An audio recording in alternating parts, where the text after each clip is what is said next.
here at the Survivor Stadium. The West Indies women team, Mali, would have already won the series so far 2-0. On the recap in terms of what has been happening, 2-0. And just to give some folks an idea in terms of what would have happened in the games and the matches so far, West Indies 125 for 6, Pakistan 103 for 6. And then we also had another game in the second game where, in fact, the first game, West Indies 136 for 6, Pakistan 126 for 6. So the scores, Mali, when you look at them between West Indies senior team and the Pakistan senior team, not much to really shout about. The dot balls seem to be a major issue. The highest opening partnership so far, Mali, has been 65 between Dottin and Matthews. And then if we look around into the next game, we would have seen that they got a quiet start of 34 of 25, Dottin and Matthews. Outside of that, Pakistan not feeling too well at all. 5 run-outs in the last game, Mali. West Indies bowls 18 wides, 57 dot balls. Got to be able to begin to work on that. Your thoughts, Mali, in teams, even though West Indies would have won the series, still room for improvement in the batting area. Yeah, good afternoon, Vern, and good afternoon to everyone listening, wherever they may be.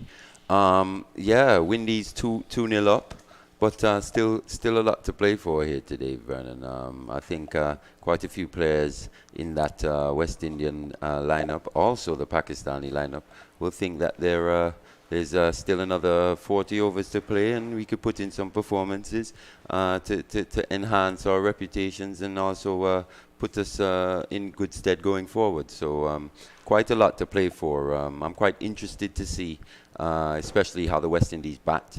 Recurring theme throughout this series has been just how well both teams have actually bowled. You know, at times the Pakistanis have strangled the Windies with their spinners, and the Windies have done likewise, and also done it quite differently with their pacers as well. So I'm quite interested though to see how both teams actually bat. It's been a little, I would say, substandard from both teams. Windies in the first game, yes, scoring 136, but you had that feeling that they possibly left a few runs out there. Just with some better decisions, they could have possibly been posting totals of 160 or even higher. So in pretty good batting conditions here today, I'm interested to see especially how Stafanie Taylor goes about her innings. You know, she's been quite lackluster thus far in the series. She's been, I would say, not necessarily putting in the performances that she would have liked, especially with the bat. And it's another opportunity for her here today. We know she's one of the best female players in the world in all formats, and it's about time, you know, as captain as well, that she starts showing it more regularly. So the West Indies team today is Stafanie Taylor captain, just to give you an idea in terms of what's happening. So as Mali said, we just got to be able to just make sure that we breeze through this. Stafanie Taylor captain, Anisa Mohammed, Alia Aline, Shamila Collin, Brittany Cooper is in for her first game, Deandra Dottin, then we have Keisha Knight, Kashona Knight, Hayley Matthews, Shadeen Nation is also playing today, so that's good news. That's very good to see, yeah. Shakira Selman, so missing out, we would see Kaiser Schultz, Steffi Sogrim, Mandy Mangro. She's promoted up into the area. In fact, she's the 12th man for today, and Sherry-Ann Fraser. So she gets a little elevation. Mandy? Yeah. Mangro? It was quite interesting you mentioned Sherry-Ann Fraser there as well. She didn't bowl in that A-team game we saw previously, which is quite interesting. We saw her take the new ball in the previous two, but today she didn't manage to get a bowl. But yeah, a couple of changes. It's great to see Nation back.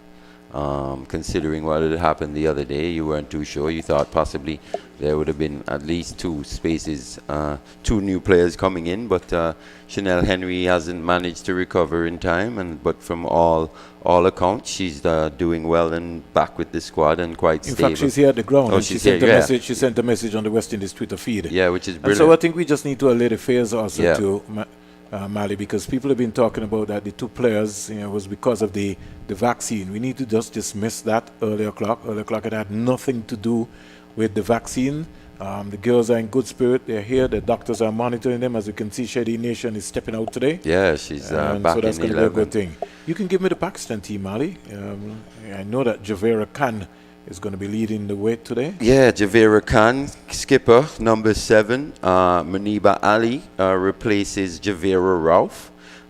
Iram Javid, number 16. Nida Dar. Aliyah Riaz. Aisha Nazim, Sidra Nawaz, Fatima Sana Khan, Diana Beg, Nashra Sandhu, and Anam Amin. And the 12, 13, and 14 are Sidra Amin, Arub Shah, and Javera Rauf. Well, you know, Mali, we looked at the last major series that West Indies would have had, took part in England, and Dottin was the leading run scorer coming out of that series. Do you remember what position she was batting in? She opened in England. She opened. 11, 4, 63, 38, 69. Total of 185 runs.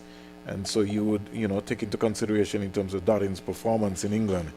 Nobody has really have turned up in terms of that aspect there. Batting-wise, it's been a struggle so, since 2016, I'd say. You know, that's something which I feel that they're really going to have to sort of kind of work on. I think Brittany Cooper coming into the team today now gives them maybe another option. I don't know if they're going to still go with the same ploy of opening with, let's say, Matthews and Dottin. Maybe they might just look to break up the sequence, what we were talking about. But I think that Keisha Knight is a good enough player who I feel that West Indies should invest in opening. She hits the ball nicely. And is somebody for the future. But those discussions we can go on and we can talk about, because we got we have 550 over games to come still. And that's the thing. Both Knight sisters, actually, I think they look to be pretty similar players, but they also look to be more than one-dimensional. You know, they can play good cricket strokes, and they also possess that power. So I think it'll be interesting to see as the games go along, like you say, with the ODI series starting and stuff, just what positions and what batting lineups Coach Courtney Walsh goes with. So leading so far in terms of for the West Indies batting has been DeAndre Dottin in this series. Nobody has really come to life yet in this series. I think the highest score so far, Mali, has been 32. So, you know, in terms of, you know, the main scores, nobody's got a big half century yet. Aisha Nazim for Pakistan, 40. You know, so somebody just now needs to be able to step up today. Today's a good platform, get a good big score. Umpires just waving around just to let us know that they're going to be off and ready to go. Shamila Connell has got a brand new 5-ounce ball, might be a kookaburra in her hand. And so we got West Indies starting with a slip, very early o'clock. Javera Khan is going to be starting for the Pakistan team. So it's a mid-on, mid-off cover. They've got a sweep on the offside, Mali. A wide third man, slip. Short fine leg. So the long leg has come up into the fine leg area. So that's almost a good start. Looking for early wickets here. Yeah, fielder, short mid-wicket, one of the Knights. You've got to when you've got that brand new ball in your hand. Certainly. And Shamila has been going into confidence. She had a good warm-up. Got the man of the match in the first game. We're in the number 46. And she'd want to go one better. Yeah, here we start off there. That one kept a little bit low. Mali? Yeah, and it was a real player of the match performance from Shamilia. Wrecked yes, yeah, wrecked that top order, that Pakistani top order, and set them back pretty early, and Pakistan never recovered. Never recovered at all. Anisa Mohammed standing there at, don't want to say exactly first slip, but just down about into that area. Here comes Shamila Connell. Sneaked away right there. Got in, holding up for a little while. Here we go again. She cracked up for a while there, Mali, so she really didn't get the throw off. Ali's off the mark straight away. Another run-out opportunity. Another run-out. Javera Khan now comes in to strike the right-hander. So Ali, the left-hander, is the one that is into the mix right here. Muniba Ali. And we have Javera Khan, who is the captain, who is the right-hander. Siddiqui. In fact, Javera Khan Siddiqui is the left-hander. And now we have Muniba Ali, who is coming in to strike. Number 46 on the back. Connell. bounding away, goes past the umpire, and now to bowl to Javera Khan, who just stylishly just strokes out onto the offside. Knight coming around very quickly. Kashona Knight, Kisa Knight is the keeper. Ball is just lobbed back to her. And Muniba will be feeling a little pressure here as well.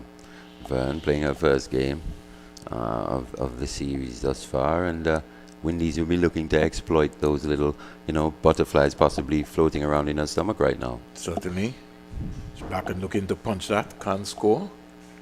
She's looking pretty confident. She's showing good intent, quite a good technique, and first delivery there, coming forward, big stride, looking to push that ball into the gap, but not quite getting a single. So we bringing it live and in living color to you. Here comes Connell in now to. She sort of cramped her style there. Missed out. Yeah, didn't really get out. And the length was completely different. She really didn't step into it. And she stepped into it. She's now rehearsing. Long half volley there from Connell. Yeah, should have been put away. At this level, yeah, she would have thought, yeah, she would have missed out on that delivery. One without loss. Quiet start here for the West Indies. And turning now is Connell in now to both. She comes quietly forward, sneaks a single. She's off the mark. Knight can't stop it, and a tumbling save there by the wicketkeeper for the West Indies team. But in the end, backed up on the leg side by the skipper, the vice captain, Anisa Mohammed. Hope she's not. Oh my gosh! Oh no, she stayed down. She stayed down. I hope that she's okay. He's waving for the physio, so I don't know if she maybe would have tumbled a little bit onto her elbow right there. The wicketkeeper. 1 for 1, both batsmen on one, and just giving you an idea in terms of what's been happening. Did you get any word about Grimmond and her condition? No, not as yet. Not yet. I think she headed off to the hospital, so that's something that we'll have to monitor. Hope that she's okay, making sure that everything is cool. Yeah, but she stayed down here. I hope her shoulder hasn't popped out. I just hope that one, because whether you like it or not, it's summer, and this is a very hard ground. Yeah. And she would have been tumbling coming around there. So that's going to be almost very, very, very important. Javera Khan, both batsmen on one, having a more or less a mid-pitch discussion. And Khan as well. We saw it from... if you remember a couple of months back when we were watching doing the Sri Lanka games here, and Karunaratne not really leading from the front in terms of his batting and struggling quite a bit. I think it's pretty similar for Javera Khan here. She'll be looking to put in a performance in this final game of the T20I to set up her to feel better going into the ODI series, because she hasn't really led from the front in terms of her batting. And yes, she's done pretty well in terms of how she's marshaled her troops and the field she's set and how she's rotated her bowlers. But she'll be keen to put in a good performance in this T20. So, looks as if we have a situation here. She's going off. She's going off. But off. there are quite a few wicket keepers in this squad, I think. So who's putting on the pads? Well, Brittany Cooper's just come in, and she's also a wicket-keeper batter. So, possibility that Brittany Cooper could be putting on the pads here. So, we'll wait and see in terms of who's going to be the wicket-keeper for the West Indies after one over. But just to give you a little update, Mali, in terms of the world cricket, Mitali Raj from India is the leading run scorer now. I'm a big fan. The All-Women's International, 10,337 runs, and she's gone past Charlotte Edwards from England, 10,273 runs, with Susie Bates, 7,849 runs, and our own West Indian captain, Stafanie Taylor, 7,818 runs, and Meg Lannon, 7,024 runs. That's a lot of runs. Yeah, I think it's fair to say, though, Mitali Raj, I mean, it's debatable, but in my opinion, you could say she's possibly the best batter that we've seen in female international cricket. For a long time. And yeah, for sure. We have some new emerging talent. Yeah, coming fast behind her, but for what she's done and for how long she's played, and she's continuing to play really well, Yeah, for sure.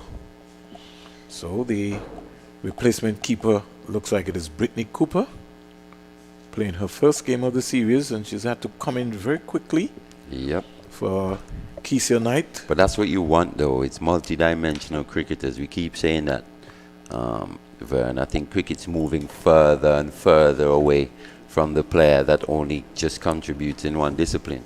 I think it's going to get to the point where it's going to be a minimum of 2 disciplines, and with the 3rd discipline, it'll be an added bonus. So we just giving you an idea, one without loss. We just had a little break there where Knight got injured. We hope that she's going to be okay. She's gone off the field very quickly. So we wish her a very speedy recovery, because she might be needed to bat today. Yeah, for sure. She's a big part of this Windies batting lineup here. Yeah, so in terms of what's happening. So who we starting with, Mali? Ali or Aline. And she's got a little fire into her. That fire down outside the line of the off stump. And Brittany Cooper's got to come into action. That ricocheted out of her gloves very quickly. Right away. And She wide. struggled. She struggled the other day, I'd say, Aline. Yeah, She was just collapsing under pointed delivery, and she was spraying the ball. Actually, she didn't have that level of control that we saw from her in game 1. Brittany Cooper, some 69 matches. This would be her 70th match for the West Indies. Here is Ali in delivery being punched onto another the run-out. inside, and this Oh. looks like she got back very quickly. Javera Khan, the captain, she just hit the ball, and lovely piece of work there by Hayley Matthews. Is she down too? I have to ask. I don't know what to say. I have to just I make don't sure. know what to say. Just She looks a bit gimpy. She's limping a little bit. I think she's going to Yeah, be okay. she's gonna go into the slips. So I don't know if maybe she would have maybe had a injury before on the foot. There's Or a quick possibly she switch. could have landed on the ball. Yeah. Well, quickly, earlier o'clock, they've made the adjustment. Anisa Mohammed has been pulled out of the first slip position. Hayley Matthews now goes to first slip, and Matthews goes into the cover region. 2 without loss. Lots of action happening here. Aline, in fact, it's 3. Another wide again by Aline. She's got to be careful in terms of where that delivery is starting. You could see her hand already. She's got to keep her hand right up there. I was watching her bowl in the warm-ups actually in the last couple of games as well. She seems to have a really good wrist position when she's bowling to the bowling coach, and she swings the ball away from the right-hander. But he's just struggling to control this new ball. Certainly. It's a brand new one, so you got to be careful. Good delivery there. That's back of the leg trouble. right there. Oh. And had Dottin maybe hit that stump there. Khan could have been in trouble. But Javera Khan always looks like a run-out candidate. Yeah, for sure. That was Maniba that Mali. played that one, though. You know, Yeah. it's pretty strange in terms of what's happening. Everyone be thus careful. far in this batting lineup for Does look like Pakistan seems like a run-out candidate. Oh my. To be honest, I don't want to be too harsh. We But don't want to, but the communication is something which I think that they have to seriously work definitely on. need to work on, for sure. So, it's going to be a little pretty tough. So we look around now, and who's in strike? It's the skipper, Javera. Javera is in strike. Look, are we right, Mali? Oh, no, it is No, Ali. Ali is in strike. I'm not got that right. Ali in the bowl to Ali. Ali comes quietly forward. Maniba Ali Siddiqui. She's in strike. Number 17. So we got it right. The left-handed batsman. Khan was the one who got off, because remember there were 2 wides. So we getting ourselves sorted out right here to just make sure we pick up everything. 5 without loss. A quiet start here for Pakistan. Lots of action happening here. Here is a big heave into the square leg area, down to the boundary for 4. She kind of just lost her shape. She just decided that she was going to fire at that one. Maniba Ali Siddiqui. Quite aggressive, though. Yeah. Good bat speed there. She went at that. Yeah. Once it was Good into that offer. area, she just decided, listen, I'm going to go at this one. 9 without loss. She goes to 5. And Javera Khan, the captain, is on 22.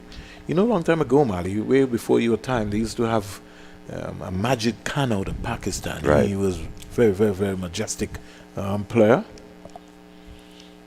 Now there's a discussion taking place between Taylor and Aline, but I don't think she could fault herself for that shot there. Inside the power play, and anything is possible. Matthews is now being... No, Matthews has to come back into the circle. In the meantime, she's come out to short, fine leg. I wouldn't be too hard on myself there with Aline for that delivery. It was right into the area. Come back again right there. Bongs away. Is he now to bolt? That's what I was talking about. Good delivery. Good delivery. Unlucky. That's the name of the game. Into the boundary for 4, inside edge, down to the boundary for 4. And they don't need to feel, she doesn't need to feel any way about that because that was a good delivery. And that's what happens on days like these. Yeah, and there are no moral victories in the game, really. But if she was going to take something from that, it's the fact that on both occasions, just bringing the ball back to the left-hander late, which can be quite dangerous. And on this occasion, Ali just managing to get an inside edge down to fine leg for 4. But Aline just needs to continue doing the same things. I mean, she's putting the balls in the right areas, especially against the left-handers. Ball's actually swinging from our vantage point. It's coming back at the left-handers quite late. So she'll be best served to continue the way she's bowling here. This is the second over. 11 runs off the over so far. 13 without loss, Pakistan. And Maniba Ali Siddiqui is facing. And she gets a little bit down the onside, sneaks a leg by, can't stop that. And the umpire will now come up now and raise his left leg. Over number 2 finally comes to an end. Pakistan are 14 without loss, 14 without loss. Maniba Ali Siddiqui is on 9, and Javera Khan is on 2. Yeah, and we were talking about the power play in the previous game, and it's very important for Pakistan here to really make use of the power play. These 6 overs where you're only allowed two boundary riders out on the boundary. They've got to make it count, because what we've seen in the middle overs, it's when the spinners come on as well, it's quite easy to strangle these batsmen. So they've got to get ahead of the rate here if they want to post a competitive total. Connell from the circle, the Ambrose end into bowl to Siddiqui, pitched up, and Siddiqui's driving beautifully square.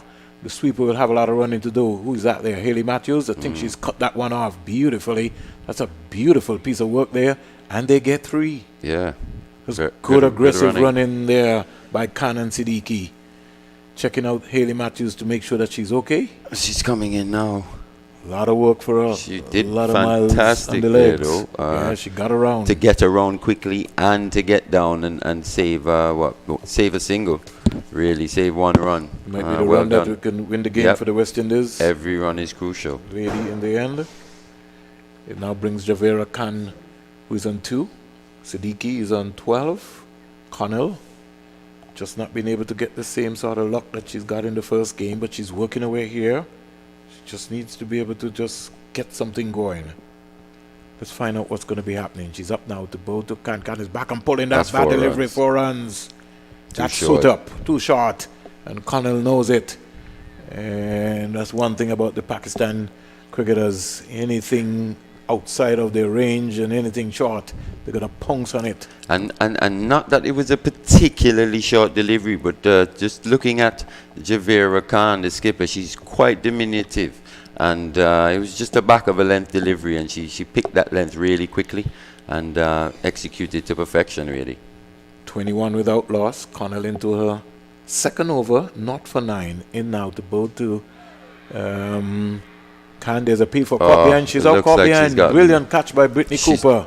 A toe edge, it looked like. Yeah, it was that wide. She's upset with herself. She pulled off the right glove as if like, why did I have to follow that wide one? But as Mali was talking about, she's short in stature. And so the length there from Shamila Connell was just a little bit outside the off stump. She didn't really get out to it. She reached for it, the bat speed there.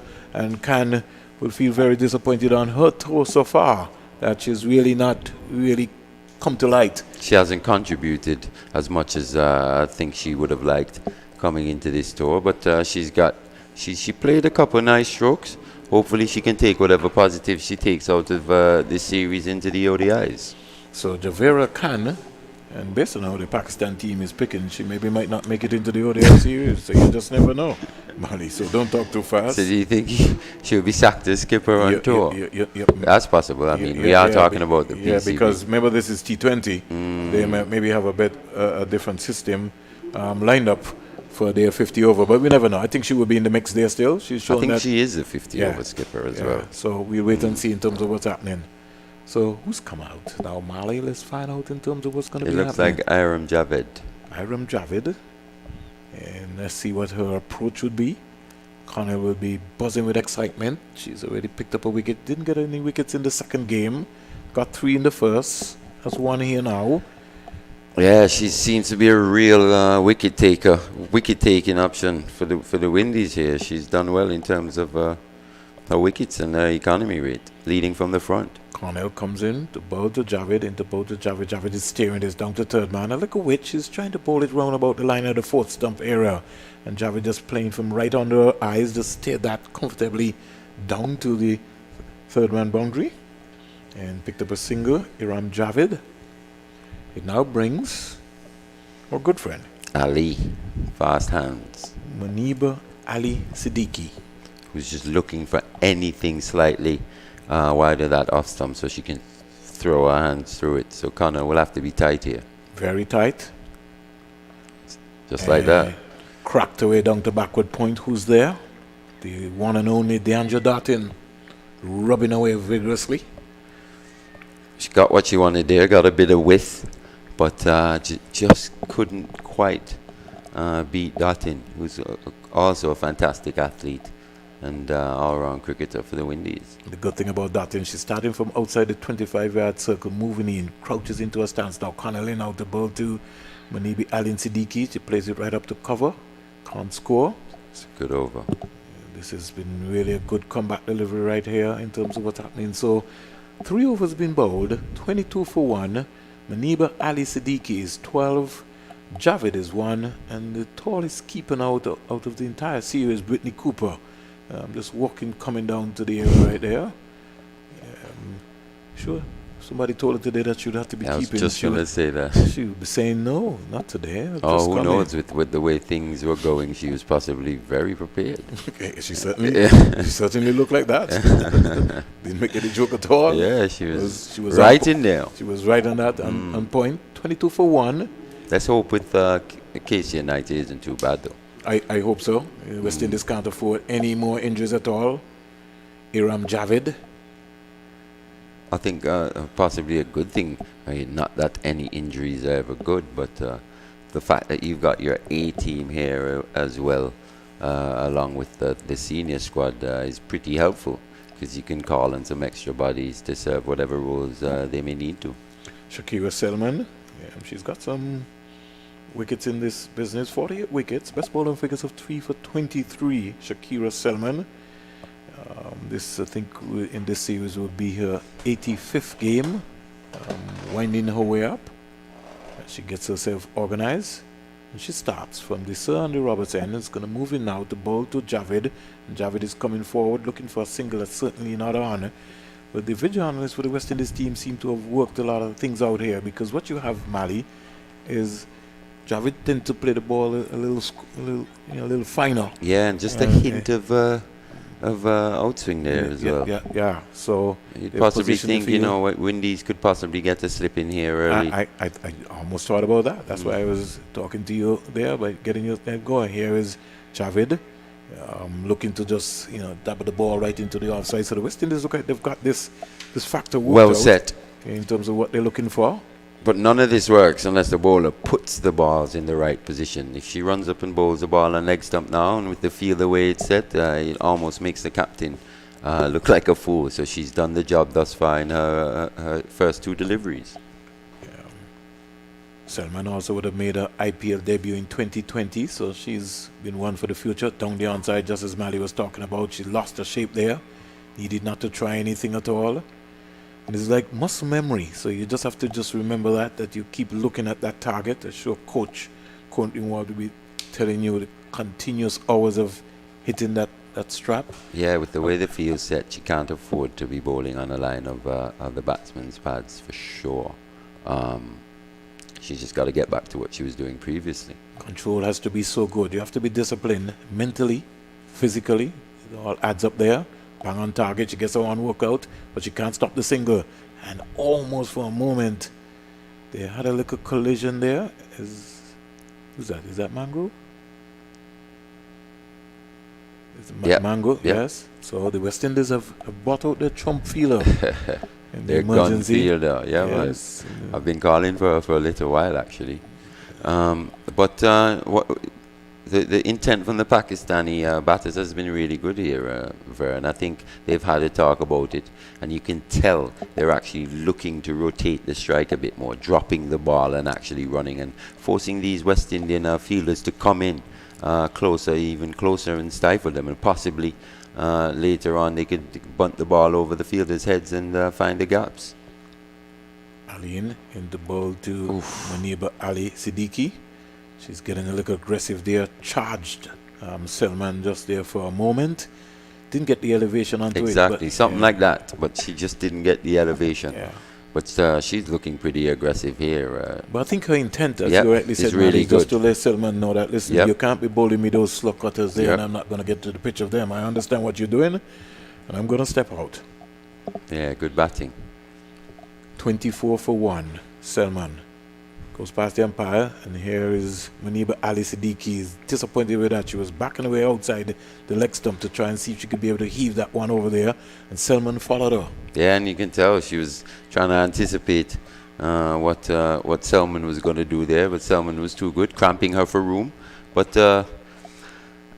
Ali's actually showing some good tactics here in terms of her batting. Wide delivery, she gets now and gets a little paddle. So she decided this one that she was going to go outside of her off stump, but because he didn't have any pace on it, Mali, that's how we didn't really get the firepower onto it there. Selman bowled it a little slow. In the end, she still was able to get a single. Siddiqui, she goes up to 13. Javed is 2. 4 overs been bowled here so far. 25 for 1. Selman into her first over. Just cost 3 runs. Count run rate 6.25. Pakistan. And this is going to be an exciting game. We could end the T20 series. We know the West Indies A team lost. They got a clean sweep by the Pakistan A team. And in the meantime, the senior West Indies team will be looking to try and see if they can clean sweep the Pakistan senior team. But the Pakistan team might be saying, no, not today.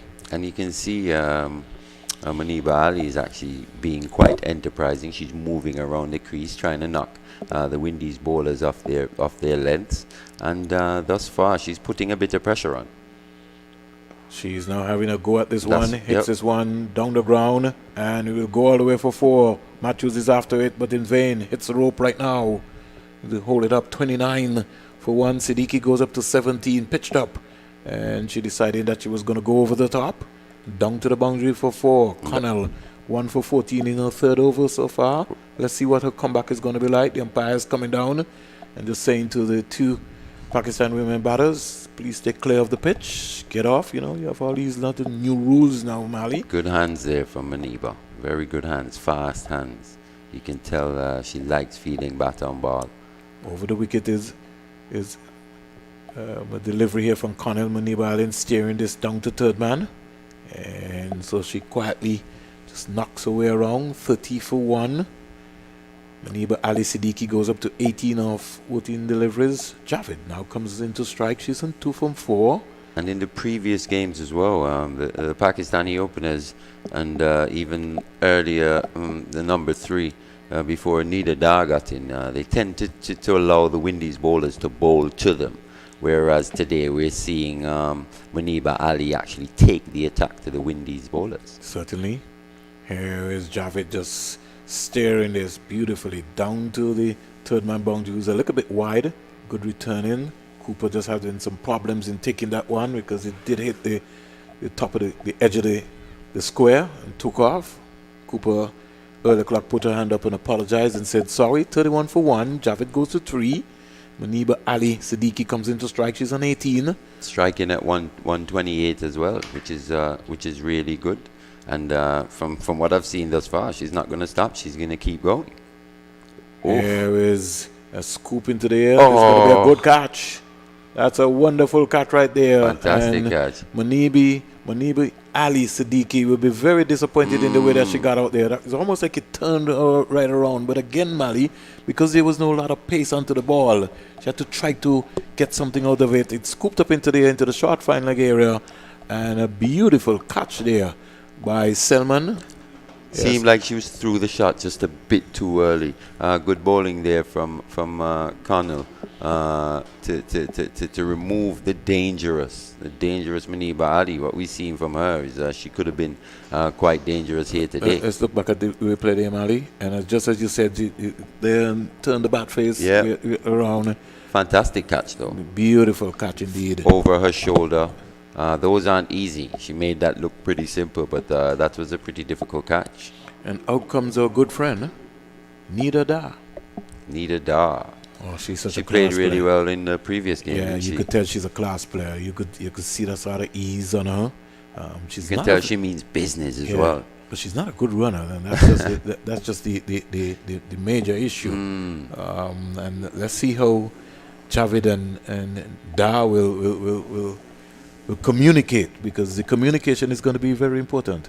And I think it's been a trademark throughout both series. In fact, world cricket for the women's. Well, no, I think in terms of I forgot my train of thought. No, sorry. But yeah, in terms of yes, the running. No, not just the running. The way that they go about batting.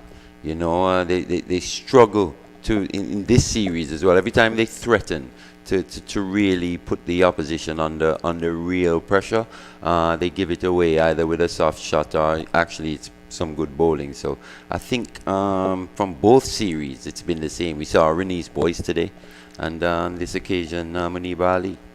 Connell into both to Javid. Javid is coming forward, steering this down the backward point. Score remains on 31 for 2. West Indies clapping away.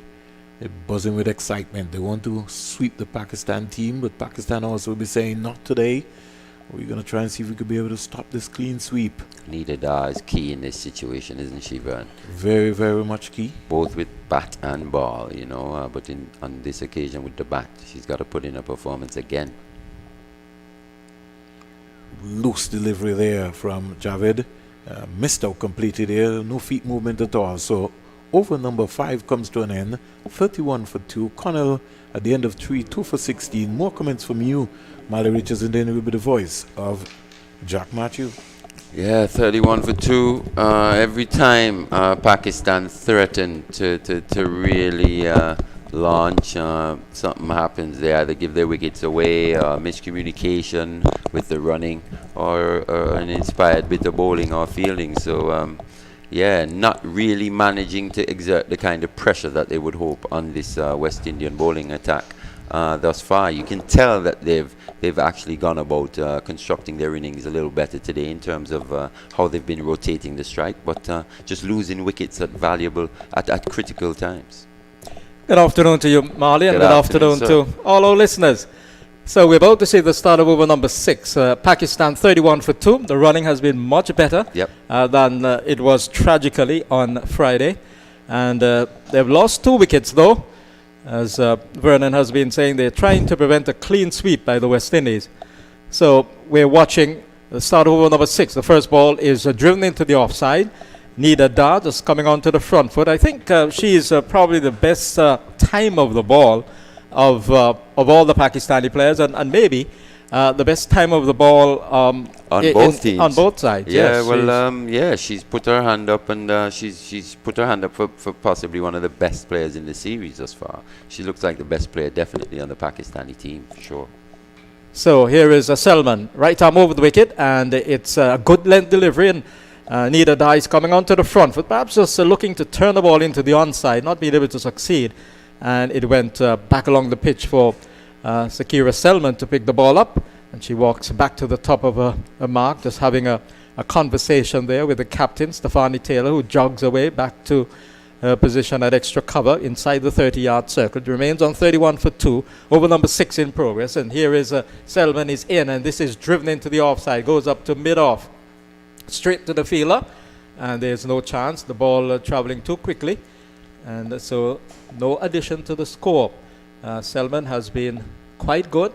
She's in the course of her second over, And she's conceded, only 3 runs so far. Yeah, she's doing really well. So she turns at the far end there. So Andy Roberts end here, the Sir Vivian Richards Stadium, right arm over the wicket, and Da is going back and cutting this ball down towards the sweeper at cover, and so she gets a run for it. Just going back and playing that one nicely. Ball rushing off the face of the bat. She's off the mark. She's on 1, and Javid on 3 comes in to strike on a sunlit afternoon here at the Sir Vivian Richards Stadium. The sun blazing down. We have a breeze with us as well as the palm trees on the western side just fluttering in the afternoon breeze. Selman is in, and it's a ball which is clipped away towards the backward square position. And there was Javid looking for a run, but Da said no, as the ball was very close to Connell moving in from that backward square position inside the 30-yard circle. So there was danger lurking, and Da said no. And the Windies will be looking to effect runouts, knowing what happened the other day and the miscommunication issues that this Pakistani team has. Yes, knowing their vulnerability Yes. in terms of running. Selman is in. This is hit hard, but straight back to the ball, and she feels well and has a shy at the striker's end. Wonderful cricket. A ball up to the right-handed Javid, and she drove it hard back towards the bowler. Selman in one motion picked it up with her right hand and hurled it towards the stumps. And the ball going past the stumps to be stopped by the wicket keeper, who is Kaisia Knight, coming back on. She had to leave the field early on after sustaining what may be considered a minor injury, because she's back on the field, which is good to see. Yeah. Yes, and the deputizing wicket keeper, in fact, had a catch in Brittany Cooper. She had the catch to dismiss the first batter for the Pakistanis, Javera Khan. Yep. She was caught by Cooper of the bowling of Connell for 6. It was 21 for 1. And then it became 31 for 2 when Muniba Ali, the other opening batter, she was caught by Selman of the bowling of Connell for 18. 31 for 2 it was.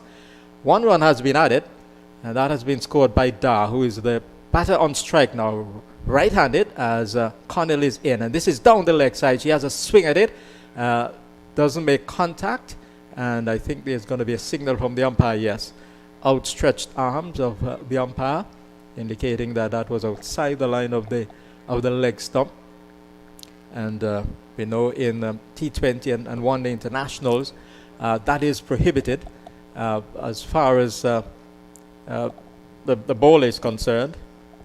But the batsmen, they like that. Here is Connell, and it's hit off the back foot into the offside. A mix-up here, chance for a run out at the bowler's end, and Connell not being able to get back to get the return. She had to get back very, very quickly, and just could not, but because Javid there was looking to get at the striker's end. She had to scurry back. It was a good bit of feeling as well in the offside. And that vulnerability, as you say, is ever present in this Pakistani batting lineup. Yet another run-out opportunity. Yes, I think they commit themselves too early. Yes, that's true. Here is Connell. This is short and hooked nicely down to the backward square position. Beautifully played. It's gone for 4. Wonderful stroke. And that is Nida Da. She is really a good player. It was short, and she swiveled and hit it beautifully. Got on top of the bounce, and it went away down to the backward square position. The fielder at forward square leg on the boundary had no chance, and the scores rushed on to 37 for 2 in over number 6. Very good bouncer there from Connor, but even better in number stroke. 7 correction. Yeah, but very good shot from Nida Da there, the way she managed to keep it down and dissected that gap. Connell, right arm over the wicket. It's on short of a length outside the line of the off stump this time, and she punches it down to the sweeper at the cover position. So there's only 1 for her. So she changed the line, and Nida Da. The length was not all that short either, and so it almost restricted the stroke play of Nida Da, but she got a run for it down to the sweeper, down to deep cover. 38 for 2, the Pakistani score. Now winning the toss and batting in this final CG Insurance T20 International against West Indies here at the Sir Vivian Richards Stadium.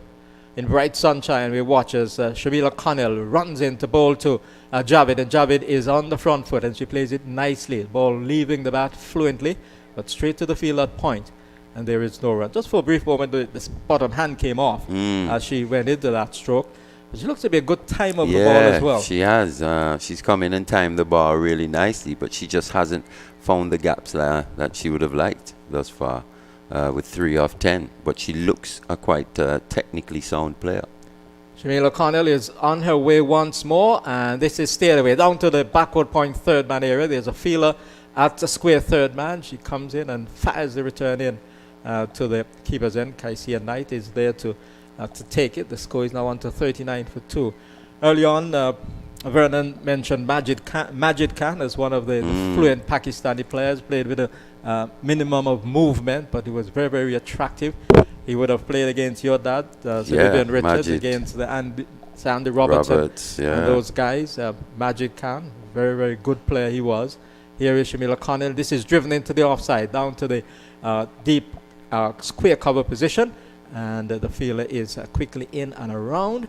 And so only one. At the end of over number 7, Pakistan winning the toss and batting in the third and final CG Insurance T20 International against the West Indies here at the Vivian Richards Stadium. 40 for 2 with Dar on 7 and Javid on 4. Yeah, and it's important that Javid rotates this strike and just relieves the pressure a little bit off Nida Dar, because so far in this series we've seen when Nida Dar comes to the crease, it's always been in a position of her having to repair the innings. She's had to consolidate, look to be circumspect, but on this occasion with Javid looking the way she does, looking like she's got the ability to find the gaps, it's key that they both play in their respective styles and put together a partnership in order to challenge this West Indian batting lineup later on today. Yes, it's 40 for 2 at the moment. And that Pakistani team with Majid Khan, they came to the Caribbean in 1977. And they had several players. In fact, I think Wasim Raja was part of that Pakistani team as well. There was a guy by the name of Haroon Rashid. Right. He was a good stroke player as well. Quite attractive players. So we have who? Is Anisa Mohammed into the attack? Looks like Hayley Matthews. Hayley Matthews is in, and first delivery swept away down to the backward square position. A good run here for Shamila Connell, and her right-handed return just pulls wicketkeeper Kaisia Knight a little bit away from the stumps. But she released the ball quickly, and so there was only 41 for 2. In fact, that player, Haroon Rashid, one of my brothers, was quite impressed with her. Oh, with really? him. Right. And the name stuck with him. Really? So they call him Haroon. Haroon, wow, interesting. I think those players are a little before my time. Right. I remember Zaire, Abbas, Javid Mianda, that generation of players. And this is hit off the back foot. She's bowled. Wow, she was looking to hit that off the back foot. I was unsighted by the wicket keeper, and she has been bowled. So that's the end of Javid. She has been bowled by Matthews for 4, and Pakistan just find themselves in a bit of trouble here. Yep. They're 42 for the loss of 3. Oh, the pressure getting to Javid on that occasion. We were just saying, Jack, all she needed to do was just to continue to try and find the gaps. But on that occasion, she tried to make room to Hayley Matthews, bowling her off spin from the Sandy Roberts end, trying to make room and almost cramped herself, trying to pace that offside field. And Hayley Matthews in the wicket column right away. And in the first over, as you said, making an impact. And she's an impact player because with both bat and ball. Yeah, she has played well for the West Indies. Was quite an instrumental figure when the West Indies won that T20 World Cup back in 2016. The Andrew Dottin also made an impression. Stafanie, Taylor, and they're really the core in terms of the batting of this West Indies side. And then if you think about it though, Jack, you say 2016 and the performances that she put in, she was a precocious teenager, 17, 18 years old. It's been 5 years, and you want to see these players even go to the next level. It's possible, the talent that they possess, and it's incumbent upon them to try and fulfill the potential that they've shown. And that experience would have fortified her because now she's one of the seasoned campaigners. In this squad. Hayley Matthews is in to the new batter, who turns it into the onside. It goes away towards the mid-wicket position. And that new batter is Riaz. Riaz coming in number 5 in the order. So Haley Matthews, tall off spinner, all-rounder in this West Indies side. She comes in to bowl to Riaz, and Riaz is cutting at this ball outside the off stump, doesn't make contact, not taken cleanly by Kaisi and Knight. I don't think there was a touch though. Just looking at the reaction of the players always they always go react in a particular way. And they get excited pretty easily. Yeah, but it was a play and miss situation by Riaz, right-hander, a little bit of a crouch as she faces Haley Matthews and plays this one almost circumspectly down towards the short third man area. A little bit of caution in executing that dab, dabbing at the ball. And she bowls quite quickly, doesn't she, Haley Matthews? A lot of pace on her off spinners. Yes. And most spinners, especially in the T20 format, tend to do that. You don't see a lot of flight. Yep. But we've seen it from the Pakistani spinners, though. True. Ball is pushed away into the onside, goes towards straightish mid-wicket, and Riaz cannot score. So she's kept on 1 and 8 to Dar. And Pakistan under pressure at the moment. The stranglehold of the West Indies bowling beginning to have an effect on them, because after how many overs we have had? 8. 8 overs, 41 for 3 after 8. Yeah, and we saw this even in the previous game, Jack. The Windies really struggling after the power play to really get things going. We saw 2 consecutive maidens, which is pretty unheard of in T20 cricket, be it male or female, and 13 dot balls in a row. So we're seeing a lot of things that we haven't seen in the international females game thus far. There wasn't much T20 cricket when you were playing. No, not that much. Towards the end, it started becoming more prevalent. So Stafanie Taylor, the captain, is into the attack. Her first delivery is wide.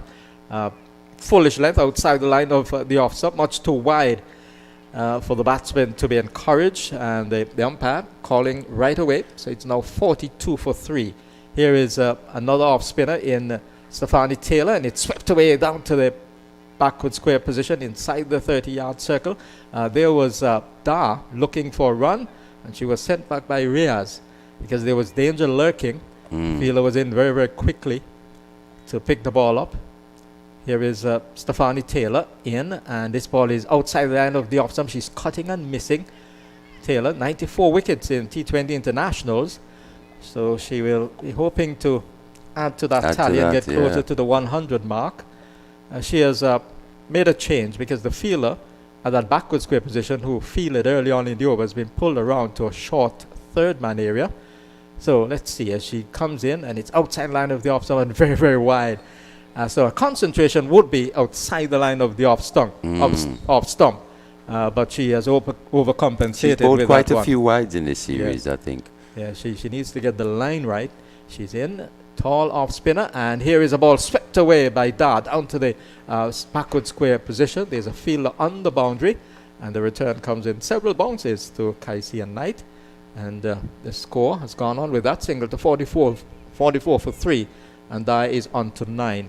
So it has been pedestrian going, especially in the T20 context, by Pakistan. And that's what we were talking about. Dar would ideally love to come out here and really look to put pressure on, but with the fall of wickets, she can't. Taylor is in. This is outside the line of the leg stump and swept fine. A challenging run here for the fielder at square leg, and she does not make the save. It was a despairing dive in the end. Had to cover a lot of ground away to her right from the backward square leg position on the boundary down towards fine leg, and she had a dive, fantastic but effort. It was in vain because the ball went over the rope. So 4 runs to Riaz. Poor delivery from Taylor on that occasion, poorly lined, also just floaty, just seems like she's just rolling it out, and the batsman executed that sweep shot to perfection. Yeah, so she has generally been all over the place in this over, closer to the stumps. This is a cutaway down to the short third man position. The fielder, who was switched from backward square to third man, does the fielding. So it's a dot ball, 48 it is for 3. We're in over number 9.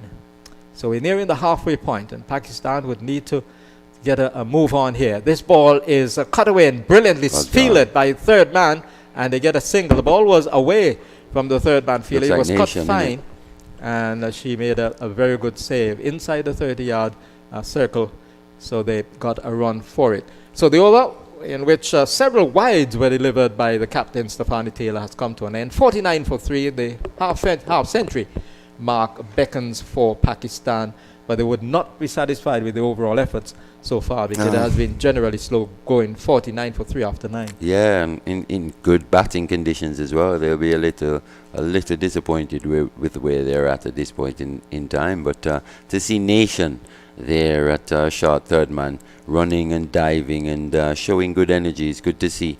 Good to see her recovery from the other day. Hayley Matthews is in, and it's pushed down to the long off position, coming nicely onto the front foot. Riaz, who began her count with a boundary, a nice sweep down to backward square, goes further on. The 50 comes up for Pakistan. 50, 9.1 overs in 46 minutes. 9.1 overs for the 50 in 46 minutes. So it's Nida Dar, who will look to stay there until the end. She faces Matthews and sweeps down to backward square. Shamila Connell is around to her right, and the return comes 2 bounces into Kaisia Knight. One more to Dar. She looks a real good player, Nida Dar, especially in this Pakistan lineup. She's got all the shots. She plays a sweep. She looks to hit the ball through the offside when asked to, and she's a big part of this Pakistani team. A sweep and a sweep attempted, and it's wide. Ball down the leg side from Hayley Matthews. It's losing her line now. The last 2 deliveries, one was on about leg stump, and this one outside the line of the leg stump, called by the umpire. Scores on to 52 for 3. Here is the off spinner, and Riaz is stepping out and driving, stroking the ball, not quite getting to the pitch, so she could not unleash the full-blooded drive, and so it was a gentle push on the offside for the bowler following through to pick up. 52 for 3 it remains. We're in over number 10 on a sunlit afternoon here at the Sir Vivian Richards Stadium. Here's Hayley Matthews from the Sandy Roberts end, and it's turned away down to the backward square area. Nisa Mohammed comes away to her left to retrieve, and the batsmen are through for a single. 53 now for 3. And you can tell Hayley Matthews there not wanting to get hit through the offside with those 3 fielders up in the 25-yard circle. So she's bowling a middle and leg kind of line with her 2 boundary riders at deep square and at mid-wicket. She's in outside the off stump, dabbed away, and a chance for a run out. She gets back as Deandra Dottin was quickly around. The enterprising Deandra Dottin quickly around to her left in that backward point position, and Dar had to scurry back into the crease. I think she missed out there slightly. She got a little width and just looked to be a bit too cute. Matthews is in, and this is a good delivery, and he beats the fielder at that mid-wicket position, straightish mid-wicket. I thought she got around to that one. Yes, but she just did not go down, as if her back had automatically been frozen or something. Yes, it was an unusual situation. She needs some icy hot. maybe so. I don't know why, but she just did not go down. Yeah, so they got a single for that one.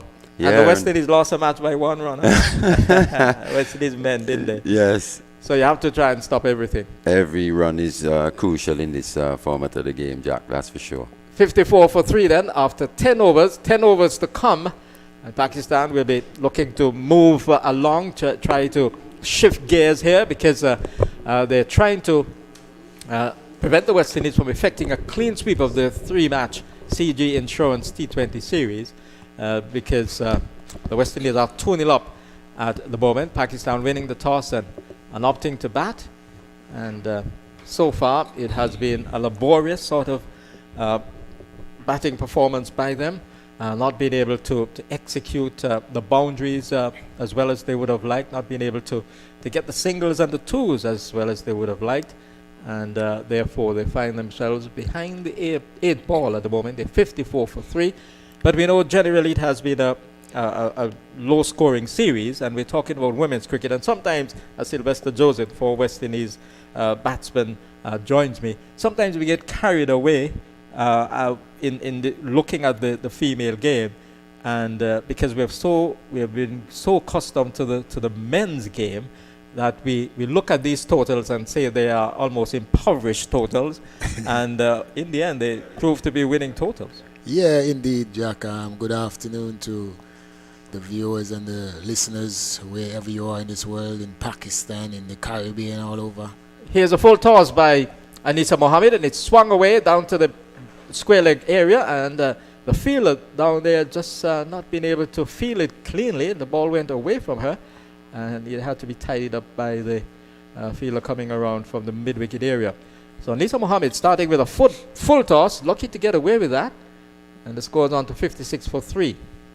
Da not quite capitalizing on that occasion. The off spinner is in, Anisa Mohammed, and this ball is hit off the back foot and tumbling save by Mohammed to her bowling, moving on the other side of the pitch to do so. So we have 3 off spinners in this West Indies team. The third one on show here, we had Hayley Matthews, Stafanie Taylor bowl one from this end, but was inconsistent, and she has brought, here is a ball which is swept away for 4, down to square leg. There was Da getting one up, and she played it with the spin, and she hit it really well. It was beautifully timed, and it went down to the square leg position for 4 runs. Another West Indies player is down, and when we see a West Indies player down, we tend to be very, very, very, very concerned, because we know what happened on Friday. But I think she has sustained some sort of injury when she was trying to stop that one from going over the rope. So the physiotherapist has come out to provide some assistance. Thank God that the 2 players who went down on Friday, they're back with the team. One playing in this match, the Nation, Chanel Henry, is back with the squad as well, but she's not playing. And so that's a very, very good sign with respect to the two ladies who went down very, very suddenly in that match on Friday at the Coolidge Cricket Grounds. Yeah, unfortunately for her, I think it looks like she twisted her ankle, There's a few battles there at the boundary line as well.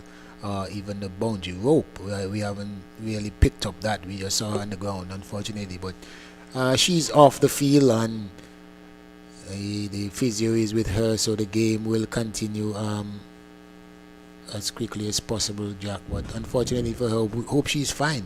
We had one in the earlier game as well with the A team, Joseph. I think Joseph. I haven't got any reports on her how she's doing, but she went down also. She went to take a catch, and I think she twisted her ankle or her foot or something. But we haven't really got the report yet. But yeah, but the game is still going on, and hopefully that Aline is fine. Yes, and she's an asset to this team, especially for her bowling.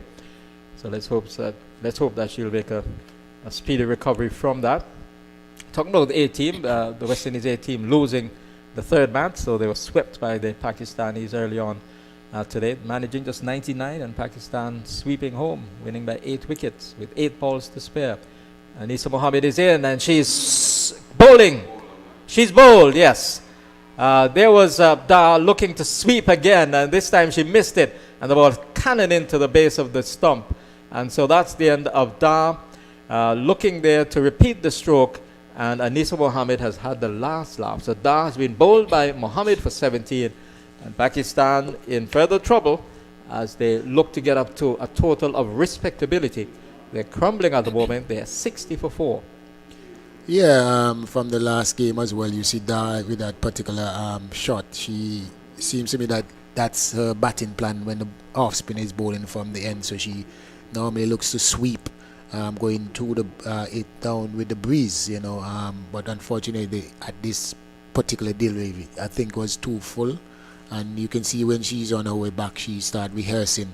She should have played that one, up long off, long on, and get an easy single. But she has a plan, and you have to make sure when you're sweeping that you cover the ball. You have to get contact with the bat with the ball, So well done to Mohammed to persist with with her good areas, even though she got swept a few times. I think there was high risk, and I think the line was more off stumpish, or just on about off stump, and so it was more challenging for Da, and she missed it, and she paid the consequences. She has been dismissed for 17, and Pakistan is 60 for 4. We're in over number 11. This ball is stayed away down to the third man position, and there is no run. the new batter who has come in at number 6 in the batting order. You'll get her identification in a moment. Looking to get off the mark with a... She looks like the keeper from where She's short. coming nicely onto the front foot, bat and pad close together to the final ball of over number 11. So Pakistan opting to bat in the third CG Insurance T20 International against the West Indies here at the Sir Vivian Richards Stadium. They're 60 for 4. Riaz is on 7. Nawaz is yet to score more from Sylvester Joseph, the former West Indies batsman, and then it will be Vernon Springer. Well, we see similarities in all of the games now so far in terms of the runs rate and the total after 11 overs. Totals are similar in nature, and it continues to show, as Jack was alluding to, when we think about 2020, we look at the men's game and the total, but from evidence now we see a similarity in the ladies scoring. 130, 140. Springs, welcome back, Springy. Good afternoon to you, Sylvester. You hear me loud and clear? Loud and clear. Okay. I don't even know what is a good score now in T20. We saw the West Indies struggle to even get to 170. So we understand in terms of what has been happening. So, it's so funny in terms of scores. Yeah. Yeah, in the ladies' game, the scores are basically like the 130, 140. So we have to wait and see how this one goes. You saw in the A team situation that the score generally is about 190 odd and 110, 115. The thing about it, Sylvester, if you don't rotate the strike, then you're going to end up in a problem, and that is simply the gifted thing about you have 120 balls and you have to maneuver how you're going to be able to play those 120 balls. And all of a sudden the cricket is becoming real hard because there have been so many dot balls even in the T20 game. So just imagine what happens in Test cricket, Sylvester, as Nawaz is still a not. Riaz has picked up her 8th run. In fact, Nawaz is off the mark. Riaz comes into strike right now. We're into over number 12, 62 for 4. I think one of the things that hamper the teams as well is the main batters, the top 4 batters. They get in and get out. That's a big point, because if we look at that, Pakistan is most likely would have been relying on Nida Dab to be able to be the person to take them through. Now, if she batted, we have another, at least when she got out, you would have had another 10 overs to go. Yeah. They would have been able to get a comfortable 150, 160, with the sort of class that has. Taylor, Matthews, and Taylor in the meantime fighting a way to be able to make sure that she can wrap this team up. They're moving around very quickly with the overs, 62 for 4, 12 overs bowled. The West Indies seem to be on a roller coaster. They're really hustling around to get in these overs. They maybe want to go and have an early day at the beach, as the late Vincent Deming used to say in St. Kitts.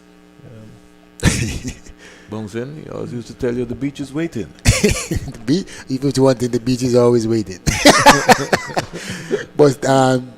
but Matthews is getting to a good spell here, Springs. 1 wicket, 3 overs, one for 8. 1 for 8. She's getting through. She seems to me like she's moving a little gingerly. I'm not sure. Especially based on what happened with that injury. So I don't know if maybe she would have had a slight knee injury. We hope that she's okay. Yeah, when she was in the outfield earlier, I think in the first or second over at covers, she went to feel a ball, and she came up gingerly, and then they changed the field and put her in the first slip. So I don't know if that little nagging injury, is hampering her a bit. But it's not hampering her bowling, Springs. Not at all. Anisa Mohammed, one of the most successful bowlers who got 100 or more wickets in the T20 format. She picked up 1 today, so that's a good sign for her. She's also the vice captain of this West Indies team. She's been around for a while, my buddy. Yeah, but if you realize, over 151 wickets in ODIs. So you know that she's been around there and continues to make her contribution. Here is Nawaz hitting this one into the air, coming around is Selman. She get a comfortable, easy round. This is a big boundary. Sylvester. So I don't know if Riaz has got the power to be able to clear this one, but at least she more or less just chipped that over. And she would say that she could just chip it off all the time, and Selman and company will have to be running all the time so she can pick up 2 runs. But it seemed as though she tried with all her might to get that one over. Over the 70 meters here? She got a lot of work to do. It fell short in there, maybe about 50 meters. She got a lot of work to do here. Yeah, she has to get into So I think her advisable thing would be to just stroke it down the ground and just pick up a couple of 2. Of course, because if you play it on the ground there, you get 2 easily. If you play it in the gap, there is no feel at So short she don't need to wind herself up, because I don't think she has that power, but she might surprise me. Magnificent piece of fielding there by DeAndre Dotting, coming around nicely. See, our keeper is back. Sylvester. Yeah, they had a slight change. I guess they wanted to give her a break in the outfield, and she twisted. I think she twisted the ankle earlier as well. So there's been lots of work been happening. Here is Nawaz looking to surprise us, but this time she's out caught at the deep backward square leg boundary. So Riaz fall into the pressure. No need for that at this point in time. Was that shot on, Sylvester? Do you think it was on? No, that's what I said earlier. I think she just need to come inside the line and play the ball at a good pace, and she will get 2 easy runs. Down there is a pretty big boundary, Springs. The breeze is going in that direction as well, but she hasn't proven to us, shown to us that she has the strength to go over the 70 from that end, Springs. But I think what actually happened, she got fooled by when she was practicing into the net. So, something, you hit the ball into the nets and you feel that you can clear it all the time. But an excellent catch there by Shady Nation. Yeah, very much so, very much so. Nation would have been one of the players, would have went to the hospital, but she's ready and ready and back into the action. So, excellent catch there by Nation. Sidra Nawaz will walk back to the pavilion. And I know you have not been, Sylvester, following a lot of world cricket in terms of the women's game, but what we're seeing happening here in terms of the Pakistan batting is what happened against the South Africa series. They got some good starts, and then all of a sudden wickets fell in clusters. Okay. So it's almost like a trend continuing here in the mix, and we see it happening here again. In fact, it has happened for both teams for the two series. So even though West Indies would have won, themselves would also be very much concerned about their batting. Nisa Mohammed is just whipped into the onside, and they're looking for 2. Are they interested in 2? No, I don't think they're even thinking about that one, because first of all, she took a long time to get to the crease there. She didn't make her mind up there very quickly. Whereas? Yeah, 67 for 5, over completed, and we just waiting just to give you an analysis of the bowling figures so far. Matthew has flicked up shades to Taylor, and she's getting through overs as Sylvester has indicated very, very quickly. So we wait for a while. 67 for 5. Pakistan just falling away here. I don't want to say London Bridge is falling down, but they're certainly indeed. I guess you have to say the Pakistani bridge. I don't know what's the name of the Pakistani bridge. I've been there. I've been there when I was 16. That's many moons ago, Springs. But I can't remember the name of if they have a bridge. Well, the issue is, right, that London always have bridges all over. So maybe we just have to just consider it to be a London bridge. 67 for 5. I think that might just be the easiest thing that we can think about. Comes quietly forward, can't score. The pressure mounting here, and Taylor getting through overs very, very, very, very quickly. I think more so in the women's game, they should be more concentrated on the ball, Springs. It seems to me like the overs are going down, and I see it in a few other games that. Here is a little paddle around in the end. Mohammed can't stop that one, so being able to get a single. Comes to 167 for 5. We're into the 14th over. Riaz goes up to 11. Naseem, who's just come in, is not yet off the mark, and she will have to begin now to start all over again. Sylvester keeps talking about it along with Mali, is that once a new batsman comes in, they have to almost start all over again, and it takes some time to be able to get going, It's not that easy to just come in and be a Andrew Russell and company where you can go from ball one. Here's a little tickle here by Naseem onto the leg side. Certainly coming back for 2 runs. Somebody could be in trouble. And if the throw is on target, I think that should have gone to the keeper. I don't know how you feel, Mali. Yeah, I was thinking about that as well. I think she had a better chance, going towards the keeper's end. But that was a very good energetic two. It was just out the 25-yard circle, and Put some pressure on the West Indies captain Taylor there. I think it was well placed and well judged. It was the execution to placement. Here is Naseem back and looking to force that. Can't score. Now, just look at that shot, Sylvester. She was looking for power because there's no sweeper, so she wants to be able to get through there. Might have been just ideal enough to just play with soft hands and pick up a single there because that's a dot ball. Yeah. So we piled in the pressure on. 70 for 5. Naseem is on 2.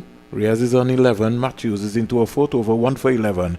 She's in now to bowl to Naseem. Naseem is hitting this down to long on, 1 bounce, down to the fielder. And get 1 run. So Matthews' spell comes to an end. 4 overs, no maidens, 1 for 12, Sylvester. Yeah, brilliant spell. Good start. It seems like the West Indies team, they have a plan, the bowling order, because you see Connell, she started in all the games and she bowled out all 4 overs.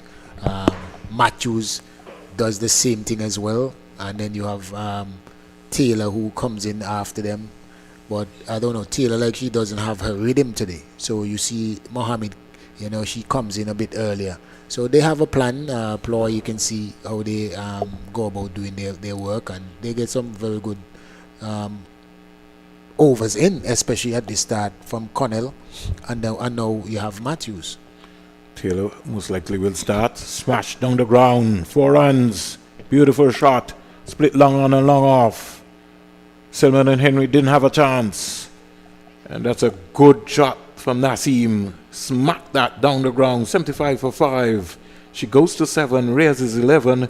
And the score is just rattling up right here. I want to say good afternoon to Basil Morgan and company. Good afternoon, Sir Basil. Right, Excellency. The only thing is that he won't get a sir in Montreal. No, but he'll be all right. His Excellency. He's got so many titles. I don't even know what to say, Basil. I know you'll be smiling. Don't fall off your chair, Basil. 75 for 5 into over number 15. But I can tell you that all the powers that the sir has, Basil, will get even more. Oh, even more. Certainly even more. We have to make sure that we rub that one in so he knows. I've been asking Sylvester for El Camino Willet to be knighted in St. Kitts and Nevis. I've been battling that for some years now, but no one seems to be listening to me. So also Kim Collins, I think the time has really come. You got to be able to recognize those guys. Here is a wide delivery ball by Anisa Mohammed. I don't know if Naseem made that happen. 76 for 5. I mean, Springs, when you look at it, for me, some things are no-brainers, you know what I mean? When you talk about Kim Collins and El Camino Willett and so forth, these are the guys that, carry the torch, the beginners of such, rich tradition in the Leeward Islands and so forth. So good try. Mohammed dropping a ball and got there, but it just never stuck. And it really didn't come back as hard as she would have liked to on Sylvester. It sort of hit. I think it was going to her weaker hand, probably to the left-hand side. Yeah, to the left-hand side. But she gave a valiant attempt, though. I must say that she looks a lot fitter. She put in a lot of energy, a lot of work. I remember last year, year before last, she was basically out of the reckonings when it comes to 2020 cricket. The management team back then, they wanted to go to a different direction, but she realized that, and I like her attitude now, and she works on her fitness and come back, because she's one of the best that we have. Riaz driving in the offside. Knight coming out for the sweeper boundary and picking it up 1 bounce, throwing to Anisa Mohammed. Score goes up to 78 for 5. This is Mohammed's 3rd over, 2 for 18, so she's continuing to quietly pick wickets up. Naseem comes in to strike 8. She looks like a no-nonsense player. And she is not afraid to go for the big heave, but this time I think that she's done not enough. And Anisa Mohammed picks up her third wicket. As I was talking about that, Naseem hitting one down to long on, and Selman taking a comfortable catch. First of all, she looked up as if she was going to lose it, I think because of the shadows here, but in the end, a comfortable catch. And Pakistan, as we've been talking about, Sylvester, just loses another wicket again. Naseem, who's just looking good, back in the hut. Yeah, these girls, they play in a type of way. I think it's reckless. When it's not necessary, they take chances. I know it's 2020 cricket and you have to take chances, but some unnecessary chances, because I think they're not really assessing and even study the game situation and see how many deliveries remaining and so forth spring. So I think that is the main aspect of the game that I would like to see an improvement in. They had a good position when you look around in terms of the score. The constant score, as I say, 130, 140, those are competitive scores. And if the amount of balls left with a total 78, I think that score is gettable, but not taking so much risk, because every time you lose wickets throughout the competition so far, throughout the series so far, that is where the over rate and the runs rate and so slows down. I'm looking forward for the 50 over series, just to see what the approach is going to be from both teams. Yeah. And if they can be able to survive to bat out the 50 overs. I know Jack was making the point and saying that people are very critical in terms of women's cricket and in terms of the scores. But if you check between the Australia and England and maybe even New Zealand, you would realize that they've got this mastered down to a science, Sylvester. Excellent spell, Sylvester. Kudos have to go to Anisa Mohammed. 3 for 18. After 3, in fact, this is her third over, 3 for 18. And she'll be feeling good with the return figures. With 1 over to go, she might just back herself to get 5 wickets. Yeah, I mean, she has proven that she's our main wicket taker. Through the years, she's a wicket taker. She has, I think, the most wicket in T20 cricket. I know by far for the West Indies. For the West Indies, yes. But she has proven that over the years that she has been one of our main wicket takers, and also she's very economical. She's a very good bowler. I have her, in the top 3, top 4 bowlers, female bowlers in the Caribbean. So she continues to show us what she's capable of doing, and in a situation like this where the Pakistanis are falling into the trap, the bridge. I'm not going to say London Bridge, but the bridge is collapsing and almost, almost completely down. So she's keeping on the pressure. She's doing what they need to do, especially with the spell from Hayley Matthews as well. I think the pressure from that end also, causing the Pakistani batters to try to play out of character. Now, this field placing is pretty interesting for me, Sylvester. There's no short mid-wicket, no square leg, but it's a fine leg. Deep backward square, mid-wicket, along. So Taylor is going to bowl a liquid negative. I don't subscribe to that, Sylvester. I don't know. 79 for 6, I tend to differ. Let me see what this strategy by Taylor, who's bowling a little off spin. Yeah, it seems like a similar field to Mohammed's field, but different, on the other end.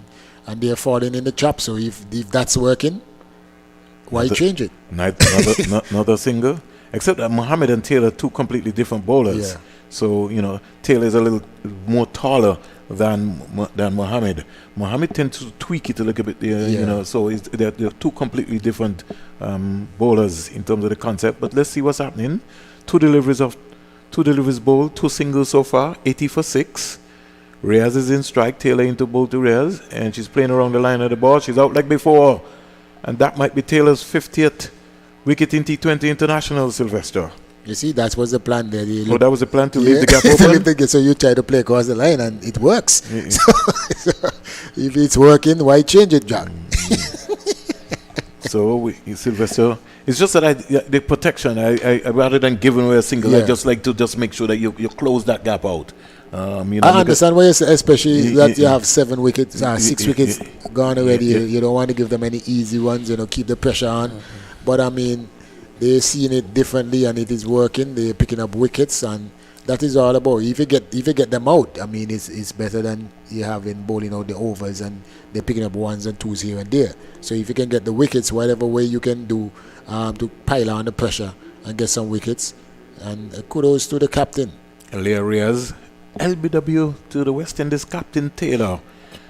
She certainly will not be feeling very well. There's just been a march of possession of bats.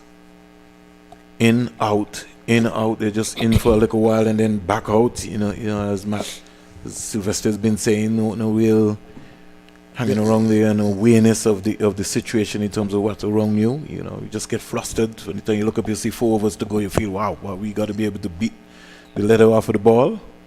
Yeah, we have a whole series, and you can count, I guess, on one hand how many good partnerships, if you have any partnerships in the game. I think in the entire series we might have maybe only had about 3, Sylvester. In fact, as I go through my notes, just to give you that, so you know what's happening, we'd have had a partnership, Sylvester. The opening partnership was between Dottin and Matthews, 65. I'll get back to that, Sylvester, so you understand what's happening. Bang on target. She didn't know too much anything about that, and again, simply because of what you were talking about, because there's no mid wicket. Yeah. And she wanted to get fancy to play that ball around there. Sort of missed out on that. Then we had a partnership between Aisha Naseem and Fatima Sana, 69 off 46 balls in the first game. So those were the only 2 real major 50 over partnerships. There's an appeal for caught behind, but the umpire said not out, and he did say that very, very, very early. So the over comes to an end. 80 for 7. More comments from you, Sylvester, and then Jack Matthew will bring it home for the West Indies or for Pakistan. Somebody. Yeah, I mean, from what we're seeing here, if one thing that we can be critical about is the partnerships, is understanding this game situation and focus more on the balls instead of overs, and that will also help, you know, in them understanding the situation, the rotating of the strike, and you know what is required at that particular time. And so it's one thing that I think that I can be critical of. There isn't the partnership building and understanding the situation of the game. Welcome back, Jack. Thank you very much, Sylvester. And indeed, that's an aspect of the game that we need to look at in terms of the analysis of the game. This ball is square driven down to the point position. DeAndre Dottin is giving chase. She'll have a shy at the keeper's end. It comes on the bounce to Kaisia Knight. But the batter is safely back. That's Riaz. So she's on to 15. She's making a late fight for Pakistan. She'll try and stay there until the end. So here is Anisa Mohammed looking for wicket number 4. She's in, and here is Riaz driving up towards the mid-off position. The ball not timed as well as she would have liked.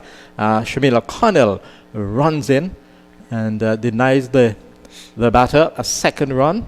So she goes on to 16 with that single. And Pakistan are now 83 for 7. 83 for 7. This is over number, 17 in progress? Yeah. Over number 17. Here is Nisa Mohammed, the off spinner. And this is hit in the air, but well short of any fielder. The fielder running off the boundary at a long on is there to pick the ball up. And her return comes into the keeper's end. Fielder on that occasion with number 4 on her back, coming in from that position to do the fielding. Shakira Selman. She's at long on. As Anisa Mohammed with 14 on her back goes in, and it's outside the off stump and wide. Anisa Mohammed, they're just looking to force the pace, as it were, trying to bowl a quicker delivery. She did bowl a quicker one, but it was offline. She's in once more, a hop at the start of her run, and this is a good one outside the line of the off stump. And this one beats the bat of the player in Riyadh. She's on 16 as Pakistan tries to get up to that 100 mark. 83 for 7 it is. And we have seen the completion of over number 17. Well, just coming to an end here. We have had, one more ball left in over number 17. And in the spell of Anisa Mohammed, she has 3 for 23 with 1 ball to go in over number 4. She's in, and it's clipped away nicely towards the deepish mid-on position. There's a chance for a run out at the keeper's end as the player in beige was looking to come back there for the second, but it was not on. Shakira Selman was quickly in and released the ball rather quickly. We've had 17 overs completed. Pakistan opting to bat in the CG Insurance T20 International, the third in the three-match series. They're 86 for 7, not where they would like to be, but these are runs on the board, and we never know. The West Indies got 136 in their first match, and I think 126 in their second, something around there. And so Pakistan, if they get up to 100, maybe 110, could well be fancying their chances batting for the first time in the series. Batting first for the first time in the series. Well, it's going to be a different challenge for the West Indies women's team, batting second or chasing, you would say. But I think with a target in front of them, the batters for the West Indies team, they're looking good touch. They have been stroking. They've been, not being... Here is Stafanie Taylor with the first ball of over number 18. It's stroked down to long off, and an easy single picked up there by Pakistan. They're now on to 87 for 7. Yeah, the batters for West Indies team, they look in control most often or not. Beige is now on strike, and she's looking for single. She has to scurry back in as Deandra Dutton moved menacingly from that backward point position. She was quite close in once the ball had come from the outer face of the bat of Beige. Beige was looking for a run.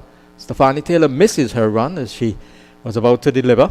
So she walks briskly back to the top of her mark, comes in to bowl, and this is driven, and what would have been a very spectacular catch had she been able to pull that one off. It was hit hard, and she went down very, very quickly away to her left, looking to clutch that with both hands, not being able to succeed. The ball sped past her for a single. Beige is on to 2. Riaz on 18 comes into strike. She gets one outside the off. Someone cuts it away down to the sweeper at the deep forward, the deep cover position.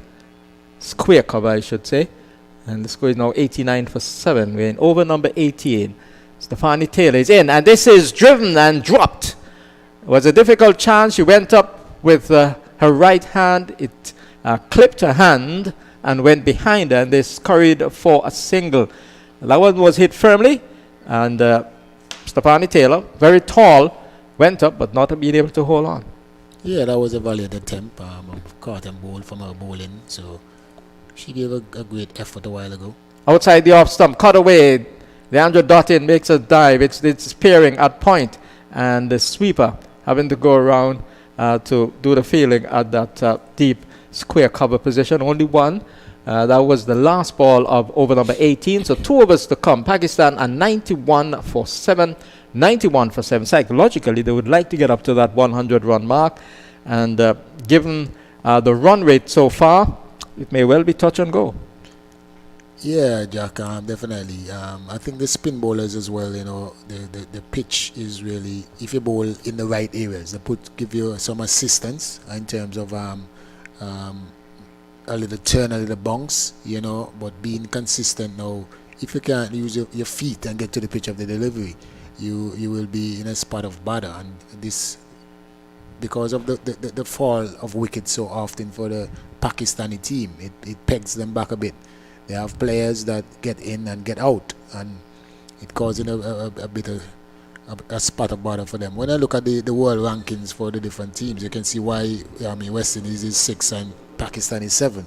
But the top 5, they're close to like a lot of points in front of them. You can see the separation because of these little things. When you watch those top 5 teams, you can see the batters rotating the strike, understanding the game situation a lot more than what we're seeing with these 2 mid-table teams. You can see the difference. A massive difference. Shakira Selman is back on. She'll bowl over number 19. This is hit hard, high, down towards the long-on area, and only a single as Brittany Cooper comes off the boundary. One bounce into Shakira Selman. Pakistan 92 for 7 after one ball of over number 19. And what these other teams have been able to do too is obviously to practice and to implement the things that the coach would ask them to do. This ball is driven in down the ground, and Brittany Cooper makes a good save. They're looking for the second. They will not go for it as Brittany Cooper sends a return to the bowlers and a good return on the bounce to Shakira Selman. So obviously they in terms of practice and repetition and so on, you could see that within the Australian side, within the England side and so on. And so that is something that the West Indies and Pakistan and so on, perhaps they would need to look at and try and implement. This ball is coming off the edge of the bat and goes down to third man. A long run here for Anisa Mohammed. She won't be able to pull it back. And it rushes over the rope ahead of her. And 4 fortuitous runs there for Pakistan. The ball coming off the outside edge, but they won't mind. A boundary is a boundary in the T20 context. And it's now 97 for 7 in over number 19. Yeah, I mean, ones on board is the ones on board. As long as you have the ones on the board and you come out and apply the basics in terms of the bowling and the backing up of the fielding, you have a chance. But here is Kelman, right arm over the wicket, medium pace, driven into the offside. He'll get a run here. The return comes to the bowler's end, and Selman tries to flick the ball onto the stumps. But the batter, that's Riaz. She was home. So Riaz on 26, Page on 4. Page on strike now. And the score getting closer to that 100 mark. They're 98 for 7. And we have 2 balls left in over number 19 as Shakira Selman runs in, bowling medium pace, and this is driven into the offside, and they'll get a run. Goes around towards the extra cover area. It's picked up there by the captain, Stafanie Taylor.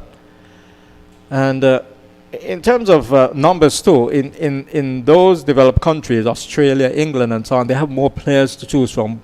What the West Indies have been suffering from, certainly a shortage of players. You could tell that after the 2016 World Cup, several of the stars had to retire. Aguilera, one of them. This ball is driven into the onside, and here is Mangru making a shy at the bowler's end and not being able to effect the run out. Shakira Selman seemed to have been hit. She's down, suffering a painful blow on some part, maybe part close to the knee or the ankle, whatever. And she's down, and she's getting some assistance there from one of her teammates.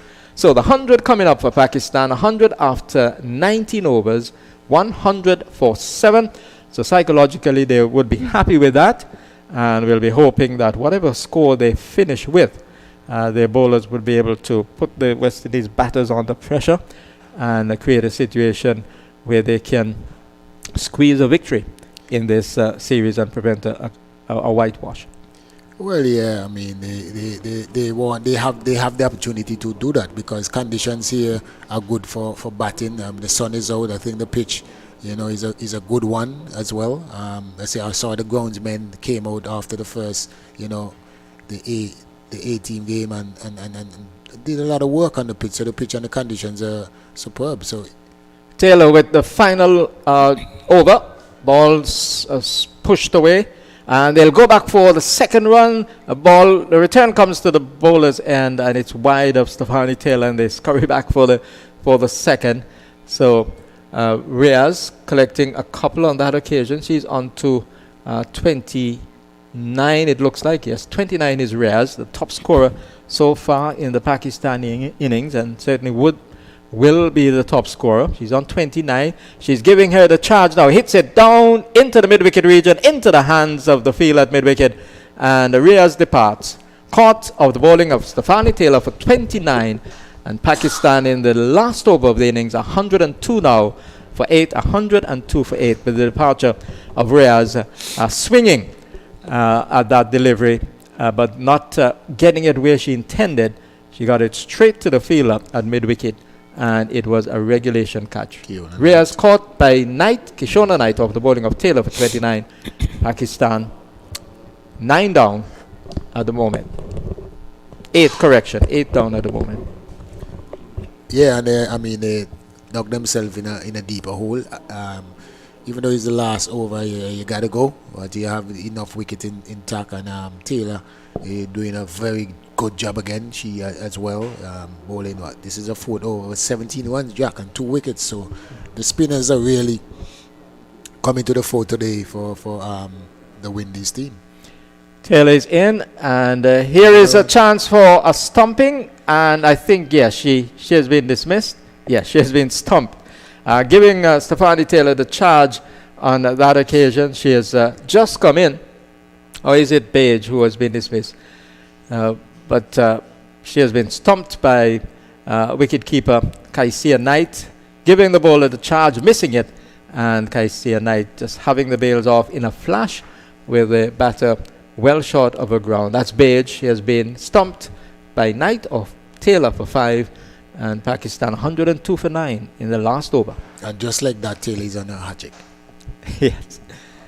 Just like that, Jack. But I mean, it's the last over, and they have to try and get some runs. Page, she has been there for a bit longer than the batter that just came in, so she had to take the charge. And but Taylor and her West Indies counterparts in a bowling team is doing a fantastic job for the Windies team, and the Windies really look, the bowling so far looks like they really want to give them a whitewash. They want to win it by 3. Yeah. So Amin has come in to face that hat-trick ball. Will Stafanie Taylor be able to execute? She is putting her fielders in strategic positions at the moment. She has asked Hayley Matthews to go outside the 30-yard circle, but she's coming back into that 30-yard circle. There's a fielder, it's a left-hander in Amin, was coming at number 11. And so what are we looking at here? The fielders on the leg side inside the circle have been switched around. Mangru, the substitute, has been pulled around to a fine leg area. DeAndre Dottin has gone out towards a straightish mid-wicket area. And so Stafanie Taylor comes around the wicket to the left-hander, and she's bowled! And the hat-trick has come for Stafanie Taylor. She has effected a hat-trick as Amin was trying to swing that away. She missed it and was bowled. So Taylor has completed a hat-trick, a rarity in cricket. And so she celebrates along with her teammates a hat-trick for Stafanie Taylor. And Pakistan have been dismissed for 102. 102 of 19.4 overs. And the West Indies would really be fancying their chances of making a clean sweep of the CG Insurance T20 series against Pakistan. Indeed, and well done to Taylor. And just like that, Jack, she got a hat-trick. And then she never thought about when she woke up this morning that she's going to get a hat-trick. What she did, and especially when she started out, because she was rather wayward in the first over. She pulled herself out of the attack, and then she has come back, and she has performed a hat-trick. Yes, when she woke up this morning, probably that was not on her mind. Cricket would have probably been on her mind because she's a captain of the West Indies team. She would be looking forward to the West Indies performing a clean sweep of this series, and they have a chance to do that. But certainly a hat-trick. I don't think many bowlers going to any particular match thinking along those lines, because it is so rare. Yeah, and especially you said cricket, but it's cricket. But when you talk about 2020 cricket, it is even more rare that somebody gets a hat-trick. But she bowled well. Not only Taylor got the reward, but Mohammed also bowled well and started out with Matthews as well. She started and give the team a good start. She herself and Connell, they put after a good start to the West Indies team, and put the pressure on the Pakistani top order, and eventually not only they were economical, they keep on nicking out a few wickets, and then Taylor came in now and got 4. So it's a good overall performance by the West Indies bowling attack and also the fielding team. We saw Allen went off with a ankle injury. Matthews was hobbling a bit, so it's a series where they're really putting in the hard work. They're throwing themselves about on the field, and as a West Indian fan, I'm pleased to see the energy and the effort that the women's team is putting in, and the joy that they're bringing basically on the West Indies face. As I said this morning, we had a bittersweet, bitter I know if we can get a sweep, it will be good for us. Yes, and it would be, I suppose, equitable in a sense, because Pakistan would have enjoyed a 3-0 sweep over the A team, the West Indies A team. Yeah. And then if the West Indies senior team were to complete a clean sweep over Pakistan, it would certainly be equitable as far as the results are concerned. So Pakistan 102 all out. Their main scorer has been Riaz. She got 29, 18 from the bat of Siddiqui, and 17 from Nida Dar. But no one else got going for the Pakistanis. 102 all out of 19.4 overs. Spin really dominated in terms of the West Indies success story, with Taylor picking up 4 wickets, including a hat-trick, 4 for 17 of 3.4, 11 dot balls. Hayley Matthews had 1 for 12 from 4. She was economical as well, 14 dot balls. Anisa Mohammed, 3 for 24 from 4, 11 dots. Shabila O'Connell, 2 for 24 from 12 dot balls from her 4 overs. Aline had none for 11 from that solitary over. Selman, none for 13 from 3. And Hayley Matthews, as I said, 1 for 12 from 4. So Anisa Mohammed, 3 for 24 from her 4 overs. And really the West Indies would be very, very happy with that bowling performance against the Pakistanis, again stifling the Pakistani batsmen. They did not suffer run-outs today, but still they were woefully short of what they would have expected, and perhaps the expectations at this level of the game.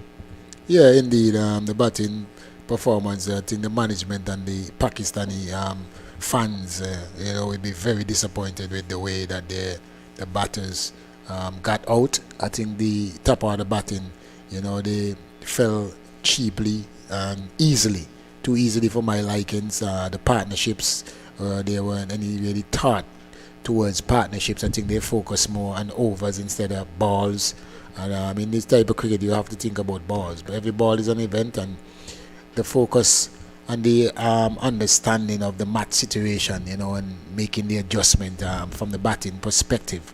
I'm very disappointed in that, and I know, any ardent cricket fan would be disappointed also, because we want to see good cricket. We want to see the women's game, advance with the quality that we know that they can possess, because we see the talent.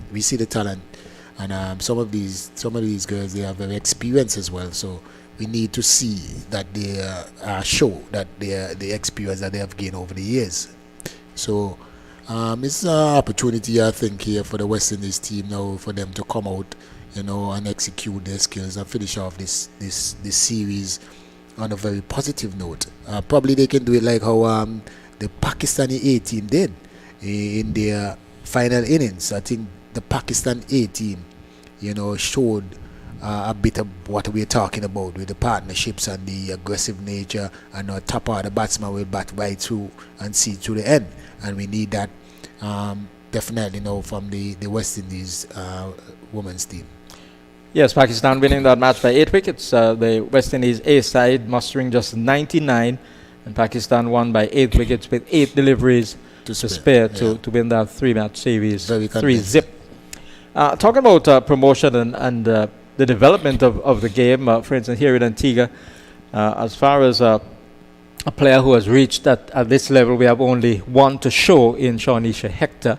And apart from Shawnisha Hector, there's no one else in terms of from Antigua or from the Leewards reaching to that level in playing for the West Indies. So what's the situation? What can be done at the level, here in Antigua and in the Leewards, and what is being done to develop the game and to encourage players, female players, to come on board? I think the initiative, the Leeward Islands Board and the West Indies Cricket Board as well, CWI, they are making some stride in getting the female cricket off and running. I know presently that they have some under 15, under 19 players, in different segment of in Antigua, different grounds. I think it's 2 or 3 grounds that every Saturday, sometime twice per week, you have coaching, you have training and development and so forth. But I think the COVID also played a big part now, in the other territories for the development. And those St. Kitts and Nevis, they have some girls down there that they're working very hard. But we know the situation now in St. Kitts and Nevis in terms of the pandemic. But initiatives are being made. It is very difficult because of the strategic location where our countries are divided by water. So it's very difficult to get all the girls in one place. Sometimes you miss some girls because you have only a limited time to bring maybe 20-25 girls when to one place for a short space of time. So I think it's all about the timing. But I think initiatives, they are trying to bridge the gap, and they have a lot of interested young ladies that interested in playing, and developing their skills. So it's going to take some time. But I think we have to be patient, and we need also, what they're trying to introduce also is an under 19, under 15 competition, where the development process, because that is where you need to build, a structured and proper team. We have the regional ladies competition, which I think should be much stronger, in the bigger territories. They have, say, in the bigger countries, England and Australia, they are on a different level. They have like they call it the Big Bash, the ladies Big Bash. India has a little cheat team. England now has some of the players, hundreds, and they are on a different level. And we need to get our female competition at a particular level, something like our CPL, where we can introduce, call in ladies from the different countries to come and play against our ladies and develop our cricket. We need to get to that stage, but it's going to take time. As you can see, we have a wider group here now with the A team and also the senior team, so they are making some strides. And I was about to ask you about the interest level, and you alluded to that there is some degree of interest, but how widespread is it, especially about among young players? We know when the softball cricket tournament took off, here in Antigua, a number of females came on board of all ages, and it really skyrocketed in terms of the interest and the participation. Do you see that happening at the hardball level down the road? Yeah, as I said, they have a few areas that they're working with the young ladies. I think it's competition, because you're just training and not having competition. It's kind of dejecting sometimes. So they can learn more by playing. When you're coaching and maybe have a 2-hour session in the nets, however, it's different than playing the actual game. Just allow them to go out and play, especially from a young age. We did that in the kiddies cricket for the youths, for the young men, young boys, kiddie cricket, and they have the grassroots cricket. And these guys, develop a lot and develop quickly. So we need something like that. I see different clubs in Antigua. I think the Pickets Club, they have one in Police Grounds. They have Liberta at the moment, where they meet every Saturday and do some work. So hopefully that these teams can even play against each other, Jack. So we can move forward. But we are back alive now in terms of the resumption of the chase of the West Indies team against trying to get that total. Yeah, the match is about to resume because the Pakistanis are out there. So the openers for the West Indies. West Indies will need 103 to win the match. 103 to win the game and take a 3-0 victory of the series. And Pakistan will be hoping that they'll be able to stifle this West Indies batting lineup. Quite potent, especially at the top, with the Andrew Dottin, who is the player who is at the non-strikers end, number 5 on her back, and she's opening the batting with is that Hayley Matthews? Yeah, Hayley Matthews. So the opening pair, just about the same. So Hayley Matthews will face the first delivery, And this ball is in line with the stump, so a good length, and she comes easily onto the front foot and just plays it quietly into the offside, and there is no run. The target 103. Pakistan having made 102 all out in 19.4 overs, with Riaz top scoring with 29.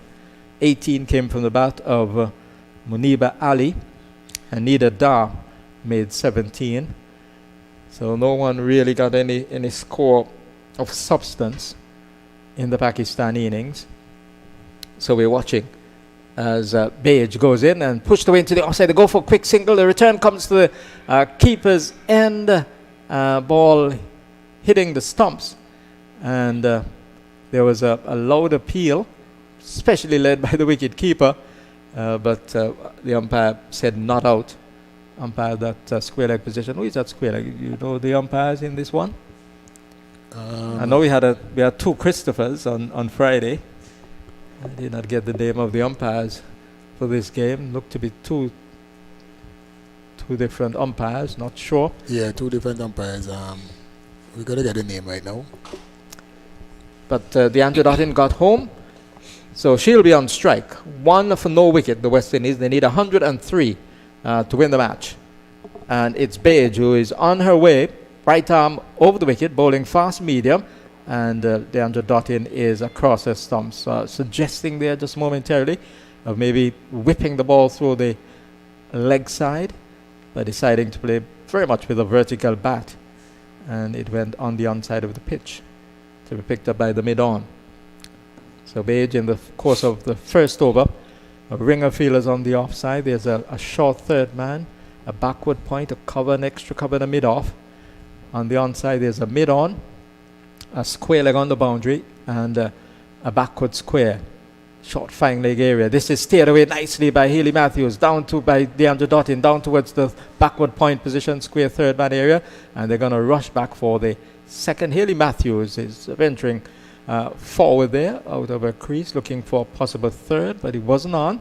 So 2 runs to Deandra Dottin, just deflecting the ball away, guiding it down to the backward point area for a couple. She's on to 2, Matthews on 1, and the West Indies are 3 for no wicket in over number 1. Yeah, I think Hayley Matthews is not moving as freely as I saw her in the previous games. I think she has, just a little niggle. But I thought that was, if she was fit, that would be 3 easy runs. Beige is in. This is down the leg side, and Deandra Dottin has a swing at it. Misses, taken by the wicket keeper. It was well outside the line of the leg stump. Actually be able to make contact with that, with a fine leg inside the circle. Would have been perhaps difficult for her to stop that. Deandra Dottin walks down and taps at the crease in front of her. Having scored over 2,500 runs in both formats, they wins one day internationals and also the T20 internationals. Deandra Dottin 200s in T20 internationals. Here she driving over the top. The ball is traveling quickly, but it will be picked up by the fielder, moving around from the long on position. Perhaps Sana not Khan. Sana Khan on that occasion. Not probably getting the timing she was expecting in that one, but she got a single for it. So the West Indies score now on to 5 for no wicket in the opening over. I like the point system now in international cricket, Jack. Every game is important, even though you won the series. It's not like you're gonna give a player an opportunity just for. Beige is in, pushed into the offside, and there will be no run from this delivery. And so we have come to the end of the first over. West Indies needing 103 to win. They're 5 for no wicket. Matthews on 1 and Dottin on 3. Yeah, I like what I'm saying. I like the point system. It's not because you won the series already that you may just try to give somebody a game, or that's what we used to do before. But now, because of the point system, and it depends on your ranking also, like when the T20 World Cup comes about and so forth, it depends on your ranking. So every game is important, so we have to go out and really put your best foot forward. So it gives the fans also an opportunity to get good quality cricket and good competitive cricket though in every game. And I think it will be good if the West Indies team can be clinical in finish off this game, you know, with maybe 1, 2, 3 wickets, if so much. If these two can really go along and give them, you know, a good start again. And you have to get the winning habit as well. Yeah, and the head coach, Courtney Walsh, was talking about that after the second win on Friday. He was saying that they were going all out to win this third game because they want to have a culture of winning. Yeah. And to maintain that culture of winning, that winning habit. So Amin, the left arm spinner, bowls the second over, and it's cracked off the back foot, square by Deandra Dottin, giving herself room and trying to force it through the backward point region, not being able to succeed. The ball going straight to the fielder. Deandra Dottin, an aggressive batter by nature, and she's a powerful hitter of the ball. She remains on 3. Matthews 1. The West Indies 5 for no wicket. They're chasing 103 to win the match. So here is Amin, left arm spinner around the wicket. This is down the leg side, called wide. So losing control, trying there to get that one maybe on about leg stump, but pitched outside the line of the leg stump, taken by the wicket keeper. Here is a ball which is clipped away towards the forward square leg position. He'll get a single as the fielder at short fine leg having to come around, and the single was there for the taking. So Dottin is on to 4. Matthews on 1 comes in to strike. The West Indies 7 for no wicket. A rather sedate start. There's not a requirement to be explosive at the start because it's not a massive total they're chasing. So here is Amin, and Matthews stands up straight. Allows the ball to come onto the face of the bat and just plays it gently out to the mid-off position. The extra cover comes around, away to her right to do the fielding. Remains on 7 for no wicket. Page looking to finish strongly here. This ball is perhaps as taking bat and pad as Hayley Matthews gave the bowler the charge on that occasion. It wasn't quite to the pitch and decided to try and deflect the ball away, and just inviting Deandra Dottin for a run, but it would have been a dangerous run because the fielder was lurking in from that short fine leg position. Here she smashing the ball off the back foot, but out towards the extra cover position. She can't score. Deandra Dottin is on 4. Matthews on strike. She's on 1. She has faced 6 deliveries so far and not been able to get the ball away as she would have liked. Settles over her bat. The right-hander faces the left arm spinner in Amin. And here she's driving and beautifully caught. Beautifully caught by the fielder at extra cover. The umpire says out. Now that was a spectacular catch. She drove it hard, but she drove it in the air, and it went very low to the fielder at extra cover, and she went down quickly away to her right and clutched it with both hands, spectacularly taken by the fielder. And so Hayley Matthews walks back dejectedly, caught of the bowling of Amin for 1, and the West Indies leading 103 to win. They're 7 for 1 in the second over. Let me tell you, Jack, when you're defending a small total, these are the type of feeling and catching that you need in a situation like this. And that was an excellent, brilliant, dive into to her right with a low, and the ball was hit with some power. But as you know, when you're hitting the ball in the ear, Jack, you gotta find a gap. You gotta go over. So, but that the sustained pressure. She faced 3-4 deliveries before and played a few in the offside. 2 hit her pad, and I think she was getting a bit frustrated by not rotating the strike, and she took a chance and it didn't come off like she wanted to. But brilliant catch, brilliant support again in the field by the Pakistani team. As I said from the very onset, that I'm really impressed with the feeling, of the Pakistani team. Yes, it has been a good effort in the field by the Pakistanis, and that was a brilliant catch. It was Page who took that catch. She opened the bowling, and she will bowl the third over as well. So it was really, she went down quickly to her right, and with both hands came up with a stunning catch to dismiss Angela Matthews of the bowling of Amin, the left arm spinner. So Page will look to add to the wicket column. And here's a ball whipped away down towards the backward square position, gone for 6.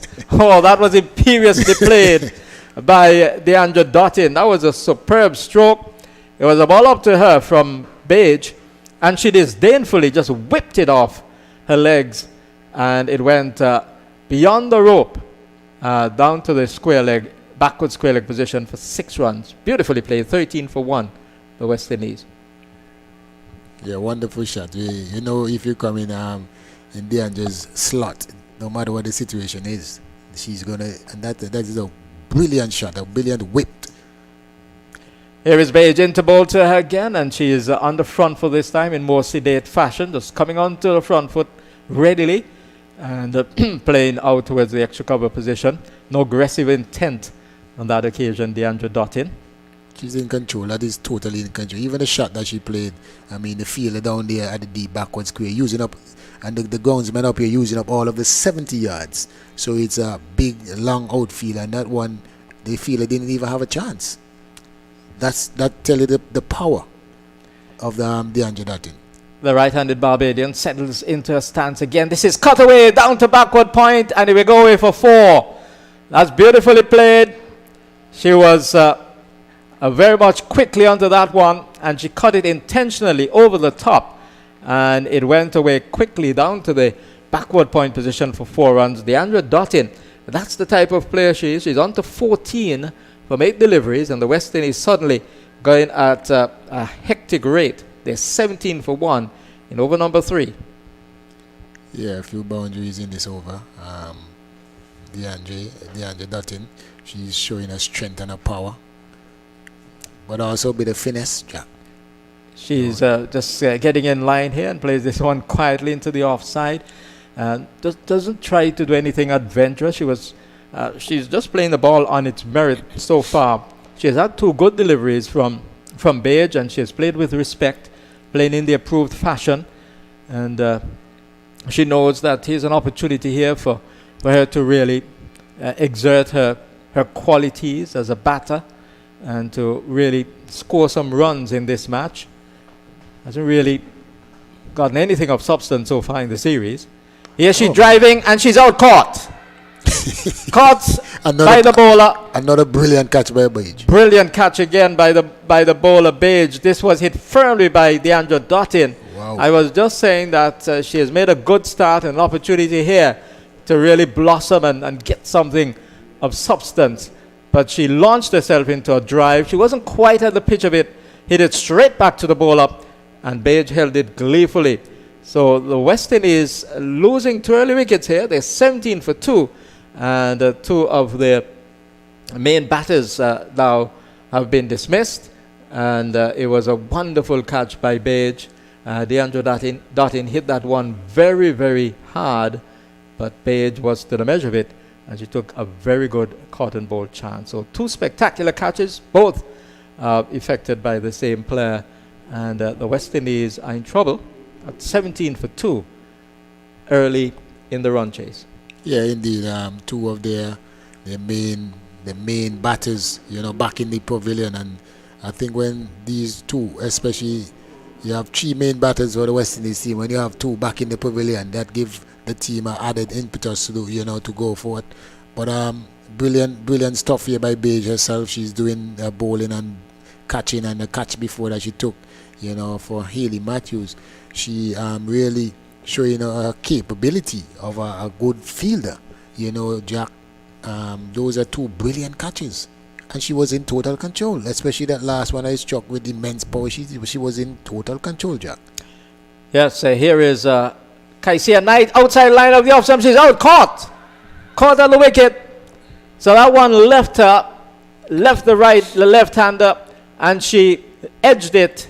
It went into the gloves of the wicket keeper, and the West Indies are in early trouble here. They're 17 for 3, and Page is on a hat-trick. We saw a hat-trick early on effected by Stafanie Taylor, the West Indies captain. Could we see a second one in the same match? Page having Knight caught at the wicket for Duck, and the West Indies are 17 for 3. Nawaz the wicketkeeper taking that catch. Indeed. And another very, very, very good delivery here by Page, pitched on about half stump and leaving. But Knight as well, I think she fall in the trap of trying to play, a bit too square, playing behind her. Normally when you comes into bat, you try to play the ball in front of you, but she tried to play the ball behind, and she got caught. Brilliant catch again by the wicket keeper, and the Pakistan are putting themselves in a very good situation. The falls of every wicket is going to put more pressure back on the West Indies team, and the pressure of the bowling and the fielding. It seems like it's going to be an interesting one here today, Jack. There's captain who is out there. She hasn't faced the ball yet, so she definitely has to take up the responsibility now as the senior batter, the captain. The West Indies, the whole of the West Indies, I think, is on her shoulder, Jack. And she will need to respond, because it has been a drought so far for her as well in the series. She's getting a pause. She's playing rather hesitantly at this delivery. Not quite sure maybe whether to go fully forward or to go back. She was in almost a half-cocked position. The ball hit the face of the bat and went into the onside. So we have a cricket match on our hands, 17 for 3, the West Indies. Here is Amin, left-arm spinner. She's more confident this time as she leans forward. Stafanie Taylor, and just plays that one very, very quietly into the offside.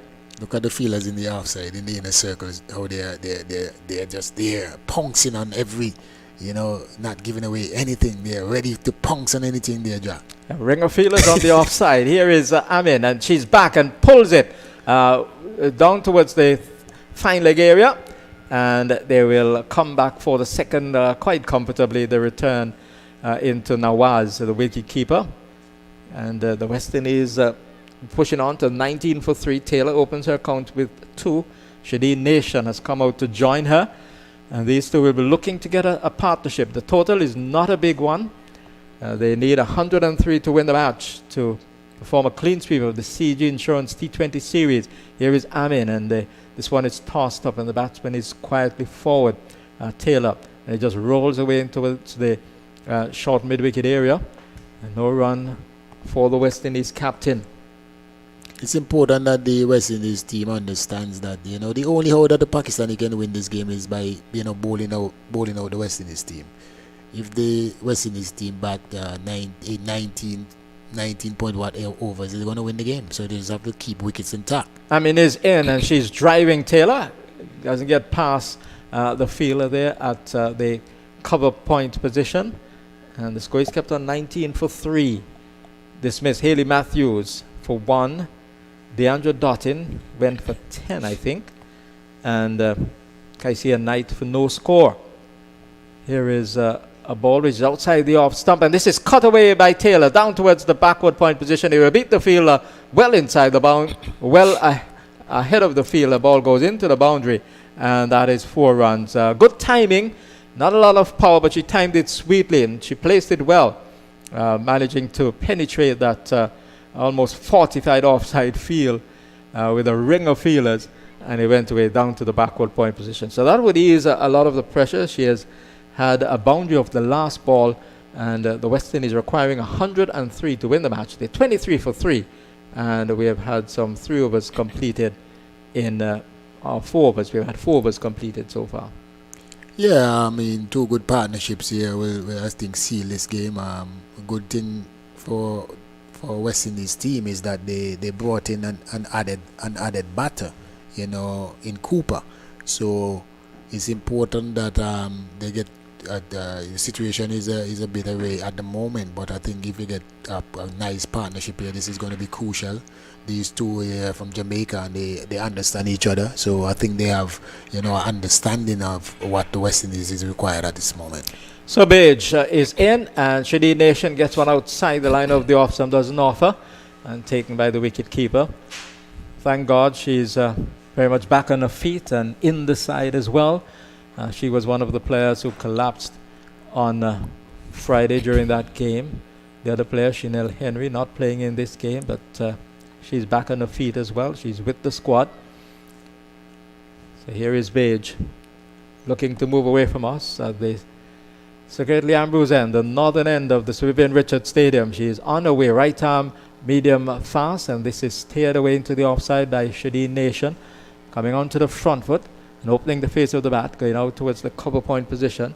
She remains on naught. She has had 2 deliveries, 23 for 3, tail on 6 at the non-strikers end. They need a partnership here from a West Indies perspective, but Pakistan will be looking to create more inroads and give themselves a chance of making a consolation victory in this CG Insurance T20 series. Page, straight approach, into bowl to Nation, and Nation is driving, good looking drive, back to the bowler on the bounce.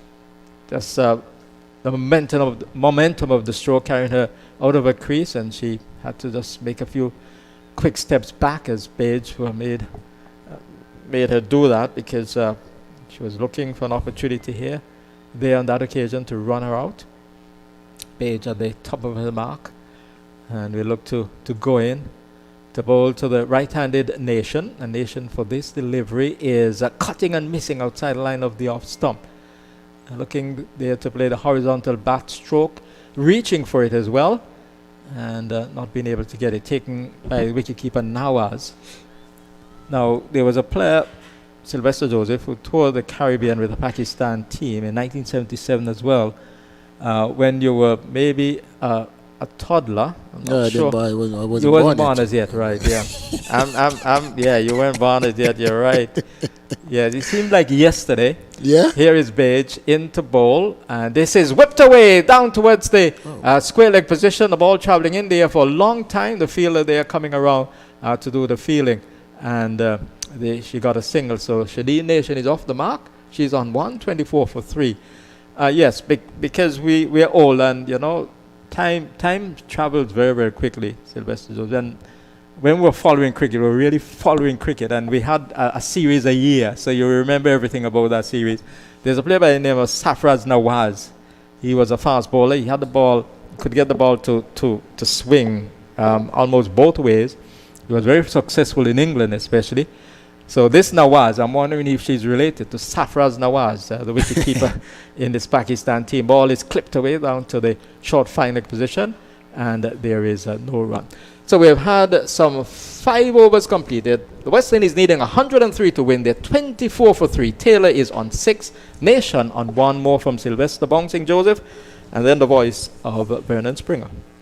Yeah, a good situation here, I think, for the Pakistani team. The bowling and the fielding really is living up to expectation. The batting has failed them, but the bowling and the fielding now, Springs are really, putting up a good showing for the Pakistani team. What is required now, I think, from the captain and Nation. They are 2 experienced players. They understand each other. They are from the same, territory, and hopefully that they can really build a good partnership here for the West Indies team, which is desperately needed.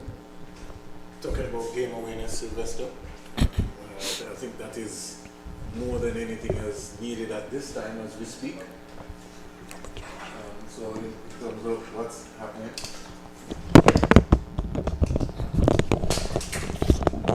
we're talking about game awareness. 24 for 3. 24 for 3. Nation is 1. And Taylor is 6. Just waiting here to just get myself sorted out here. 25 for 3. Amin is going to come in now to try and see if she can be able to dispatch Nation. Comes quietly forward again, can't score. So the pressure mounting here. Good afternoon, Mali. Good afternoon, Vern. Interesting game on the cards here. You think so? Yeah, for sure. What do you think? Easy win for the Windies? I don't want to say easy win, but I think if they just need a partnership, they just need to just be able to just bat for a couple of overs. It's called kind of game awareness, so nobody really needs to try anything different as we speak. Just look at the game situation and just work yourself out. You have to respect the Pakistan bowlers. There's a single there by Nation, picking up a easy single. Score goes up to 26 for 3. They need 77 off 89 balls. And so it's almost like a walk in the park. So they need 77 singles. So it doesn't make sense in trying to see if you can hit boundaries and sixes. You can just work the ball around here at the Sir Vivian Richards Stadium. And Taylor is quite capable of playing that role and playing that sort of innings. Yeah, but the caveat is the Windies have lost their two of their best players already. So we're going to see how that affects the batsmen coming in. I mean, trying to bowl Taylor around her legs, but instead, umpire signaling a wide. That's down the onside. They need 76 from 88 balls, 27 for 3. The West Indies. Taylor's key here. Absolutely. Is pursuit. She has to bat all 20 overs if West Indies is going to win this. Nation has looked good so far. Here's a little tickle onto the leg side. And quite comfortably coming up with an easy single there is Taylor. And Taylor is maybe searching for some confidence also. Some form, really. We've been taking keen interest in how she's been going about her business. And she just seems to be slightly off the pace. But here's another opportunity that presents itself for her to establish once again her reputation as one of the best in the world. I mean, re-establish that, may I say. 1 for 12 so far. The left arm spinner in out the bowl to Nation. Nation is whipping this beautifully past the short mid-wicket fielder, and they'll come back quite easily for a comfortable 2 runs. And the throw comes into the bowler's end. And I mean, just picking it up with a one hand. So Nation goes to 4. The score goes to 30 for 3. Taylor 7. No rush. They're ahead of the game, so they just would really have to just. We're talking about game awareness all the time, Mali. Very important that we get a partnership here from the West Indies. Nation is looking to just work this into the onside. Square leg fielder comes around very quickly and cuts it off, so they can't get a run. The score remains on 30 for 3. Into over number 6. Special mention must go to Diana Baig, the way she's come out and bowled and also taken that spectacular catch off Hayley Matthews. She's really put her hand up for the Pakistani team. Nation comes quietly forward and dot ball in the end. So over number 6 is completed. The West Indies will need 72, at least 73 from 84 balls, 30 for 3. The captain Taylor is still there. She's 7. Nation is 4. And just looking at Nation, you could see that Nation just needs to get some confidence. And once you can get some confidence, I feel that you can be able to move into overdrive. What I would want to see more or less is stroke the ball on the offside, because she has that potential to hit the ball on that side of the outfield. And she can also clear the boundary if needed be. But today is not a day for that. She just needs to just work the ball around and spend some time at the crease. For sure, in theory. But we all know how players sometimes the thinking can get muddled out there when the pressure is applied. And here's Baig to finish her spell. Brilliant spell it's been thus far, and the skipper Javira Khan has thought, you know what, I'm going for the jugular, looking to remove Stafanie Taylor here. Just see her out. That's what Taylor's got to be thinking about doing, and she's done that properly. Like to see a bigger stride there from Taylor, especially on this track. She came quietly forward. Baig 2 for 16. This is her 4th over. I want to say good afternoon to all of the supporters who have come out so far at the Sir Vivian Richards Stadium, in particular Elaine Turner and her entire crew, her mother. They're on the mound stand, more or less as we would say the Chicky High Five party stand area. They're creating their own party. We got some folks in the stand. The atmosphere outside is pretty energetic. Yeah, for sure. Cricket-loving public here. Here is Taylor driving up to mid-off. Can't score. The score remains on 30 for 3. And, like I said, and just to mention, your stride, the stride you were talking about with Taylor there. I think the length of it's okay. It's just the positive nature. She's not transferring that weight with any real intent. So as you can see, she's not timing the ball as she would like through the offside, because her footwork isn't as positive as we've seen in the past. The thing about the stride, Mali, is that when you get out, then you're on the march, you're on the move. So your rhythm really, you move into rhythm stride in terms of what you wanted to hit the ball, so you can hit through the line of the ball. It's a transference of weight. Yeah. So what is actually happening, even though she looks like she's coming forward, she's really not moving into the drive to really caress the ball in terms of what you want. So she's just contented to just say yes there, and then she's back up. Yep. It's just a matter of really moving, getting the hands together, getting the feet moving together, and so you can be able to begin to find those gaps. Because I think she's quite capable of hitting that ball anywhere between cover, mid-off in a way positively. But she's searching for some form. Big. Taylor's just getting one on the legs and just clipping that one away. Offline there. Big knows that. And lucky to get away with that one, Mali. Yeah, for sure. And that's it comes back to Taylor's positivity and the positiveness of her footwork, not really being able to capitalize on balls that have been poorly lined.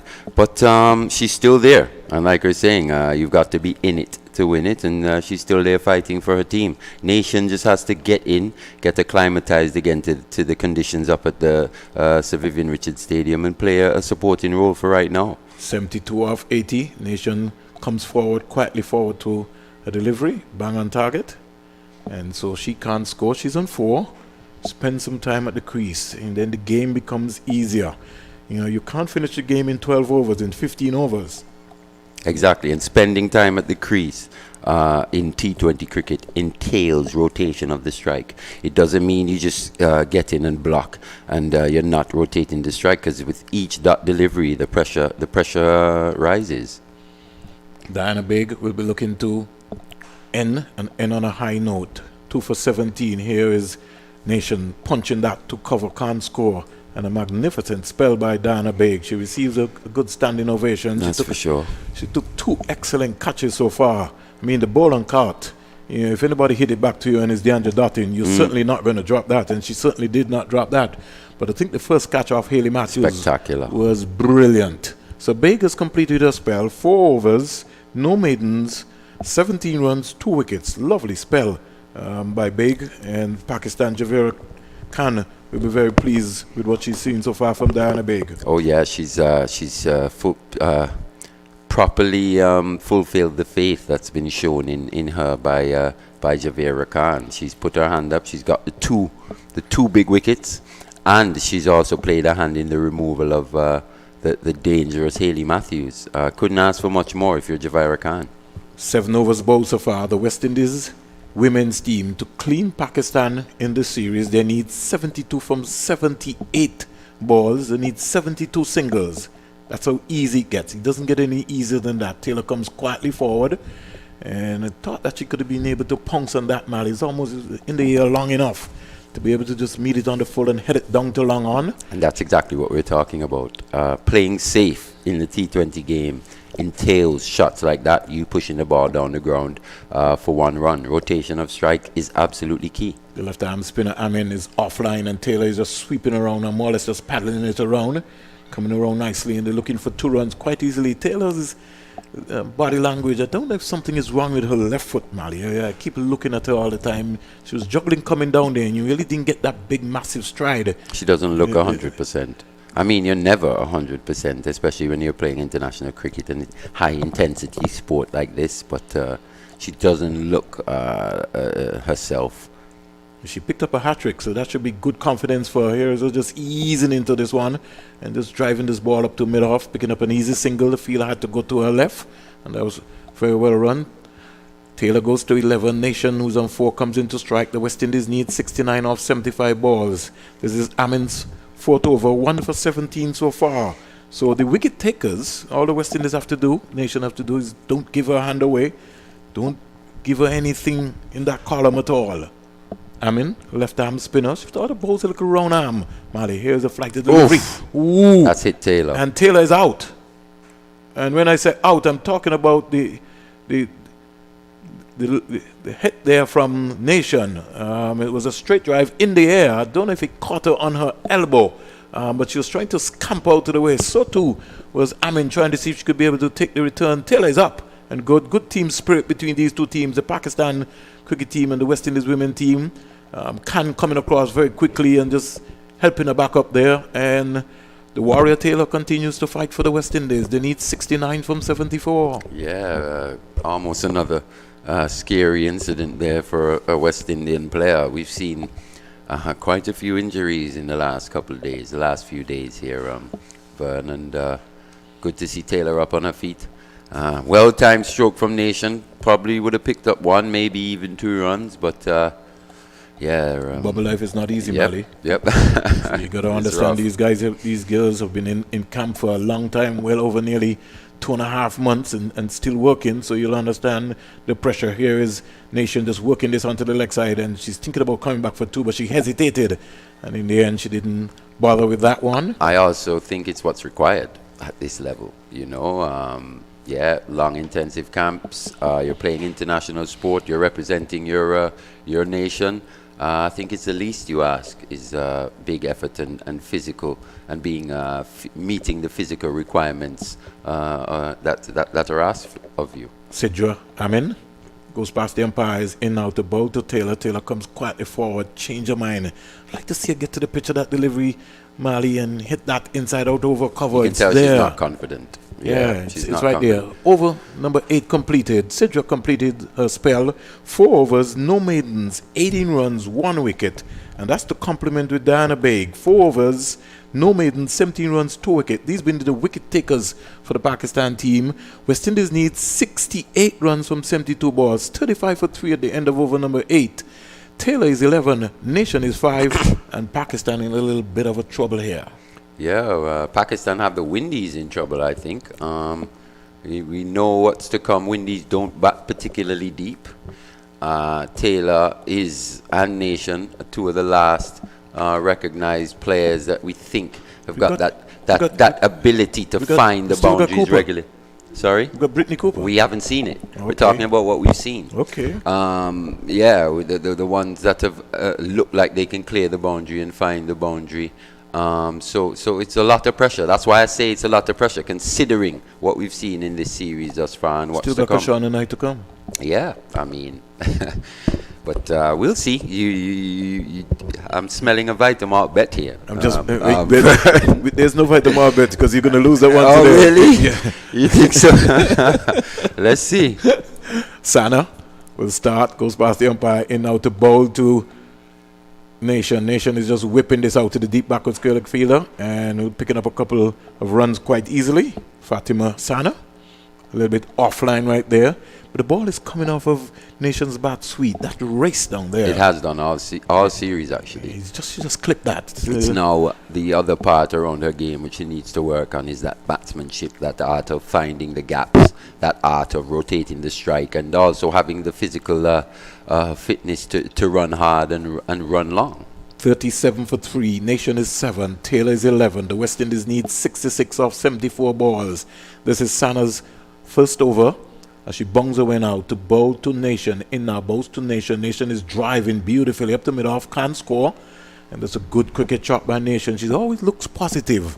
It's just the mindset, as Mali has been saying. It's game awareness and For game sure. understanding to know what has to happen. She has a perfect platform today to be able to just get a nice, decent nut out, get a little 30. They need 66. If she can get a little 30 out of that, Yeah, for that sure. will boost her confidence for We the saw 50 her over get series. 28 of 33 in the previous in the previous game, so she's definitely got that ability. Sana into bowl to Nation, into bowl to Nation. Nation is driving, can't beat the short mid wicket fielder. Tumbling save there. Looks like the captain, Javera Khan. And the score remains on 37 for 3. They're trying to put the pressure back on the West Indies team. The West Indies need 66 singles from 69 balls. That's what the target is. And they're putting pressure on in the field as well, with the way they've caught and the way they've put their bodies on the line. They're making the West Indies work really hard for these runs, Vern. Sana, thinking about different ideas here. 37 for 3. The captain of the West Indies, Taylor, is still there. Here is Nation Shot. driving in the air, just over cover. Will have the legs to go into the boundary. Yes. Hits the rope now. A welcome boundary for the West Indies. That's a lovely shot from Nation. Hit and almost pulled off a catch. She's got to be careful because I'm sure she would have seen Matthews and Dottin hitting the ball in the air, and the Pakistanis are not afraid to put their fingers on the line to catch these balls. Yeah, good shot there. We haven't seen enough of that from the Windies batters. Pakistan have continuously kept that field up in the 25-yard circle on the offside throughout this series, basically telling us they don't think the Windies players can hurt them through the offside, and on that occasion, Nation was up to the task. Nation is 11. Both batsmen are 11. Taylor is 11. Nation is 11 from 18. West Indies needs 62 runs off 68 balls. Sana bongs away in now to bowl to Nation. Nation is driving beautiful at your cover. She'll get a couple of runs here and quite comfortable. She'll come back for 2, and if she wants, she can get 3 if she's interested. But Taylor is not interested. She's automatically just jogging down, and she's maybe quite comfortable. She's saying, I want a long knock today.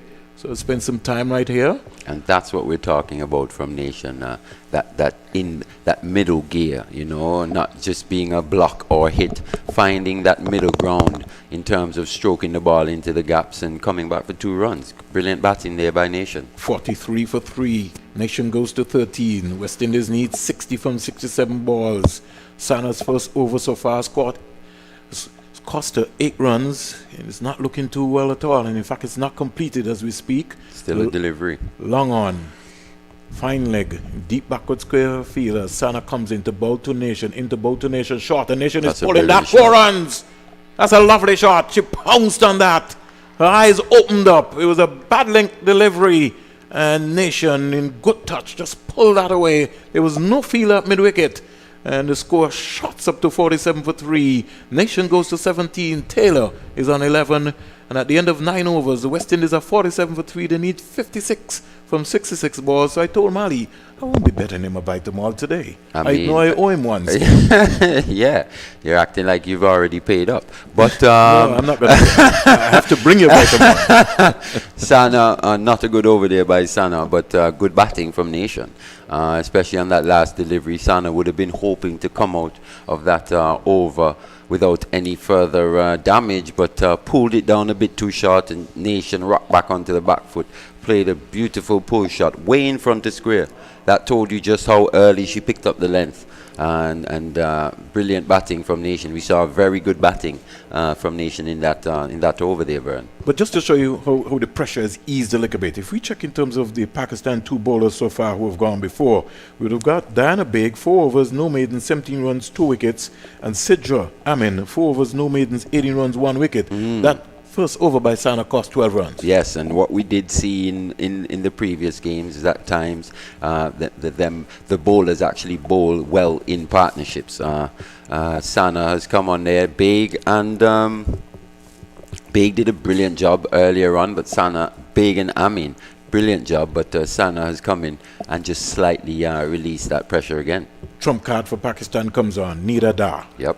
She has now become the 5th bowler in T20 cricket to pick up over 100 wickets, and she did that in this series. And Taylor comes quietly forward, and this is going to be a very important period of play to see in terms of what is going to be happening in her spell, how well they pick her off, and how they go about playing her, making sure that she doesn't get any wickets at all. Don't put anything in that wicket column. That's how smart they're going to be. 56 from 65. Here is Taylor back and looking to punch that down the ground. Dash should have done a lot better in trying to cut that one off. She's aggravated with herself that she didn't do that. But I think once it hit the little practice areas there, man, he's going to skid off. Score goes up to 48 for 3. Nation comes into strike. What will her approach be? That's going to be key here. She just needs to be able to bat. Just keep batting. So you're talking about game awareness. Let's see just how she goes about it. She's 17. She waits for Dar in out the ball to Nation, and Nation going across the line of the ball. I'd like to see that top hand there just coming down and just stroking that. It's in the air long enough. No need for her to be able to try to get that right hand into play right there. And they're enticing her. And you've got to be careful with Dar, because Dar is a little tricky bowler. He uses some subtle changes in her movement. Here's Nation driving there, not getting right out to the pitch of the ball. Just need to stay over it. Just need to get that confidence out. Once she gets to the pitch of the ball, Mali, she can hit that anywhere and find the gap. And once it's important she doesn't come out of the shot too early, you know. Dar comes into bowl to Nation. Nation is playing a little bit too loose there, but in the end, I think she's getting a little inside edge. She's coming back for 2 runs. Good running there so far. But it's beautiful. I mean, struggling to get the 2 up. So 50 up for the West Indies. 44 minutes. 9.5 overs so far. The end of this spell. My spell, Jack Matthew, will come into the ball by ball. West Indies need 53 runs off 61 balls. This is Dar's first over. So far, it's cost 3 runs, so the run rate has come down a little bit. Nation is 19. We wait for like a while. Let's wait and see what's going to be happening. She goes past the umpire, goes past the stump, slow, and hesitation there by Nation just for a moment. So over number 10 completed. The West Indies are 50 for 3 at the end of 10. Nation is 19, Taylor is 12. They need 53 runs off 60 balls. Das first over has cost 3. Game on here, Vern. No, you don't agree with me, but I think this game is going to go down to the wire. Seeing that Stafanie Taylor is at the crease, she's the key batter in this situation in terms of guiding Shadid Nation. We know how much experience Stafanie Taylor has. She's played in every competition around the world, and you want to see her bring that calming influence to the younger, inexperienced players in a situation like this. And your choice of words are quite appropriate, Marley. She needs to have that calming influence, yes, because that's what's required here.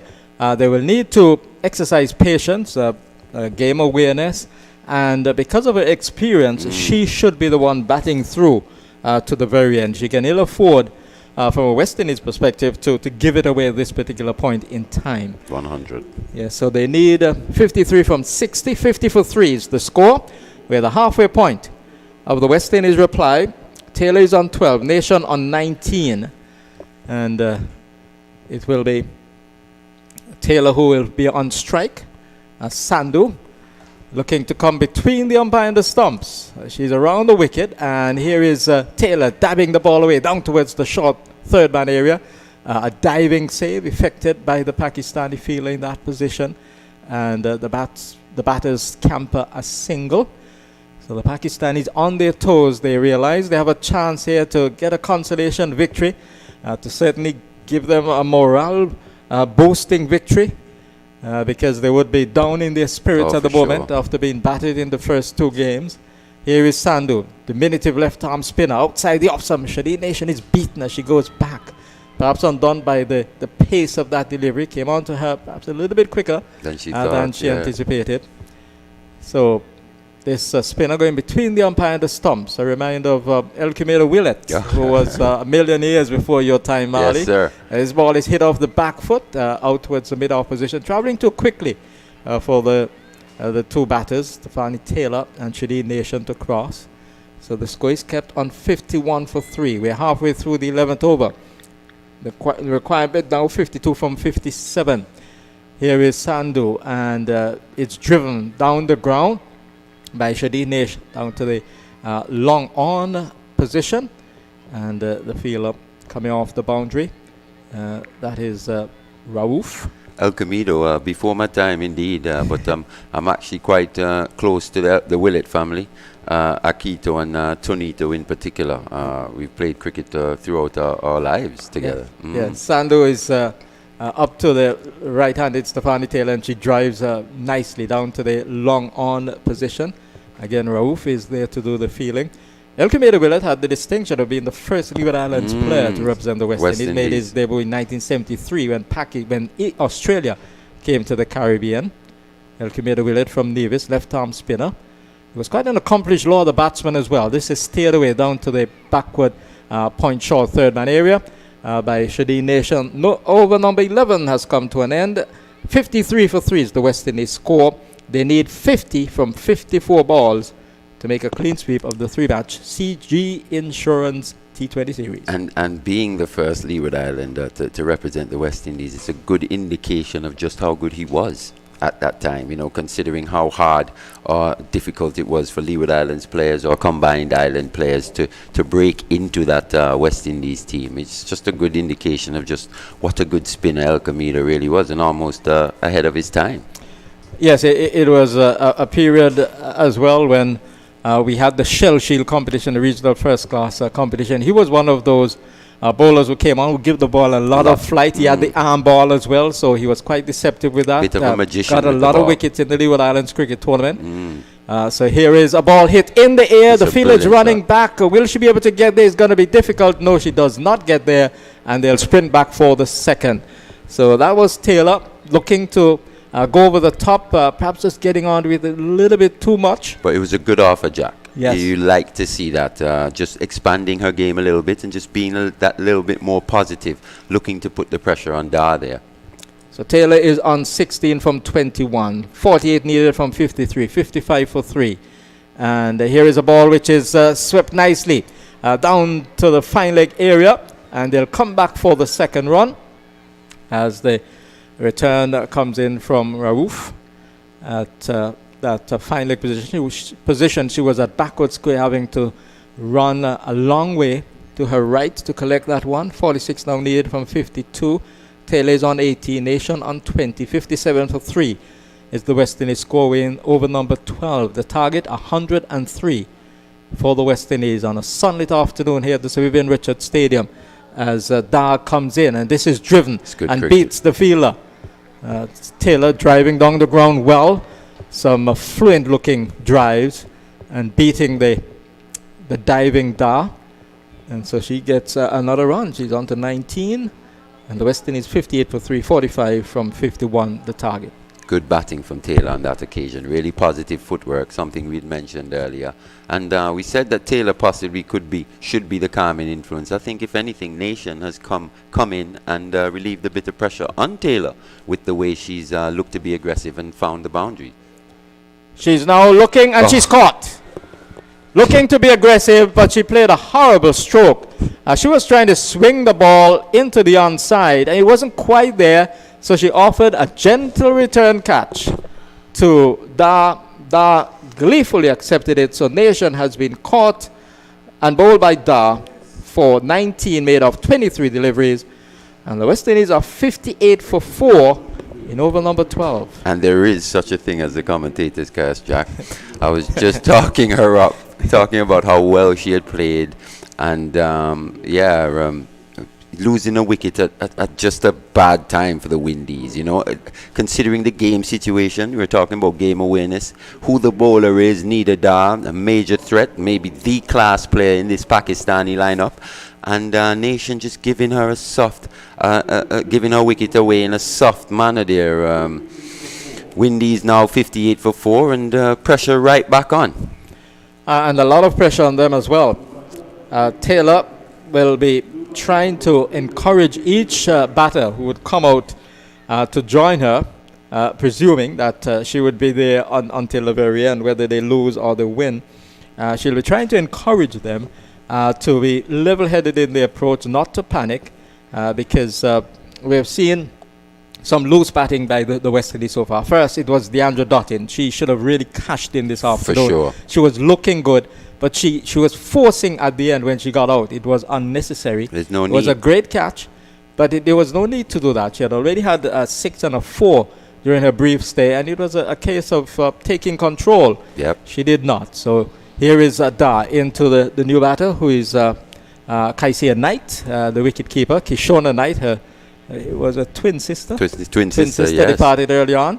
I thought I said it was Kaisia, but it was Kishona Knight who came out and had that one ball. She was caught behind by Diana Nawaz. Baig, yeah. Yes, or Page, and Page was on a hat-trick at that point.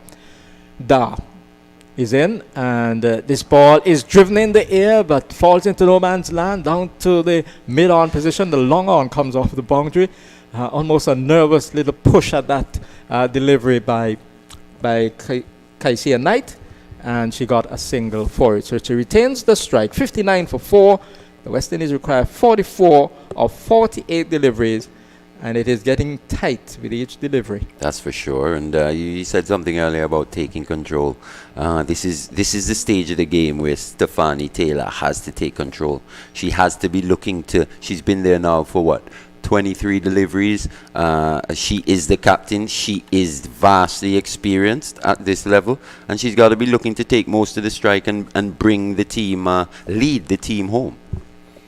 Yes, and I suppose that's prominent in her mind now as she stands at the non-striker's end, and she'll be willing her players on at this phase when a lot of pressure, a lot of psychological pressure would be on the batters. A little bit of pressure on Pakistan as well, For sure. because they're not defending a huge total. So here is Kaisia Knight, and she comes onto the front foot and just strokes it into the mid-wicket region. She can't get a run for it, so dot ball. Sandhu, left arm spin up, operating from the commentary box, or Sir Curtly Ambrose end, the northern end of the Sir Vivian Richards Stadium. And she's just looking to go in now to bowl to the left-handed Kaisia Knight, who drives beautifully through the offside for 4. That was a delightful stroke. It was a ball which was tossed up, and she timed it beautifully. The placement was exceptional. We have a ring of fielders on the offside, and she really penetrated that field with exquisite timing. Beautiful execution on the part of Kaisia Knight. Wonderful stroke. She's on to 5, and the score now 63 for 4. Beautiful cover drive from Kaisia on that occasion. Beautiful. Sandhu is in to bowl to her, and she gets a ball which she goes back to, looks to turn it into the onside, perhaps is getting a leading edge, and goes back along the pitch to Sandhu. She has to be watchful. Settles over her bat now, and here is Sandhu in to bowl to her, and she gives her the charge and plays it nicely. Not going with anything flamboyant, nothing extravagant, just stroking the ball down towards the long on position for a single. So she's on to 6. And the West Indies 64 for 4, 39 needed from 44 deliveries. Both Knight sisters show sound techniques, but what's also impressive about them is just how cleanly they hit the ball. When they hit it, it stays hit, and they find the boundaries. Taylor will get a single. She just turns the ball into the forward square leg position, the mid-wicket having to come around, and they amble the run, 65 for 4. And it is good what's happening now from a West Indies angle, because they've had a boundary in the over, and they've had a few singles as well. So the rotation of the strike is vital. Sandhu is in to bowl to Knight. The left-hander is driving aerially down towards the wide long off position, the long off having to go around to her right, and that makes it possible for the batters to come back for the second. Intentionally hitting that one over the top, and it went away for a couple of runs. Yeah, good batting there. Very good batting from Kaisia. She's come in and instantly she's looked to get on with it. She hasn't taken undue risks. She's just taken what the bowlers have given her on that occasion when she found the boundary. It was a wide half volley, and she put it away. She found the gap and timed the ball sweetly to the extra cover boundary. So more of the same from Kaisia. And she's come out with a bit of confidence as well, realizing that it's not a case of pushing and prodding. They will have to score runs if they're going to win this match. For sure. And she has done it with a certain degree of aplomb. That off drive was exquisite. Wonderful stroke it was. Especially from a left-hander. You love seeing left-handers play through the offside. It's good to see. And you're a left-hander. Yeah, man. And this ball is turned away into the onside. It goes away for a single. So Stafanie Taylor gets a run, and the score is on to 20. She's on to 21. The score now to 68 for 4. So we have a left-handed pair in the commentary position, because I'm a left-hander myself. Yes, for sure. But I did not quite scale the heights that you guys scale. Yes. I was just a softball player. Right. I remember seeing you play a lot of softball cricket, actually, being around as a child, a younger person around the softball cricket, for sure, yeah. Here is Da, and yes, the batter, Kaisia Knight, is coming onto the front foot, but she played very, very well. She wasn't to the pitch of it, and she just stroked it out towards the extra cover position. Nothing adventurous. She's now allowing the ball to come onto the bat, just turns it away for a single. Good running between the two. Good batting as well by the West Indies at the moment. The score is pushed on to 69 for 4, 34 needed from 39. And I think both Knight sisters are making a comeback to this West Indian female women's team, senior team. And looking at the way they play, you sometimes wonder why. You know, I think it could be a mental issue in terms of how they go about constructing their innings, because technically they seem to have the goods to be very good international players. Yes. Dies in, and Taylor hits it down the ground, 4 runs. Beautifully played. No chance for the long on. It was intentional. It was up to her, and she decided to use her feet, and she got there enough. She got close enough to the ball. It was intentional to hit it over the top, because the fielder at that mid-off position was inside the circle. There was no long off, and she played it beautifully. 73 for 4 now. 30 runs required from 39 from 38 deliveries. Taylor is on to 25. She's going back and Okay. cuts it away for 4. Stafanie's back. She's So back. Taylor is batting well. 2 beautifully executed boundaries. First, using her feet and hitting down to long off. And then when Dar decided to shorten the length, she was swiftly onto the back foot and she played a cracking square cut. Beautiful execution by the West Indies captain.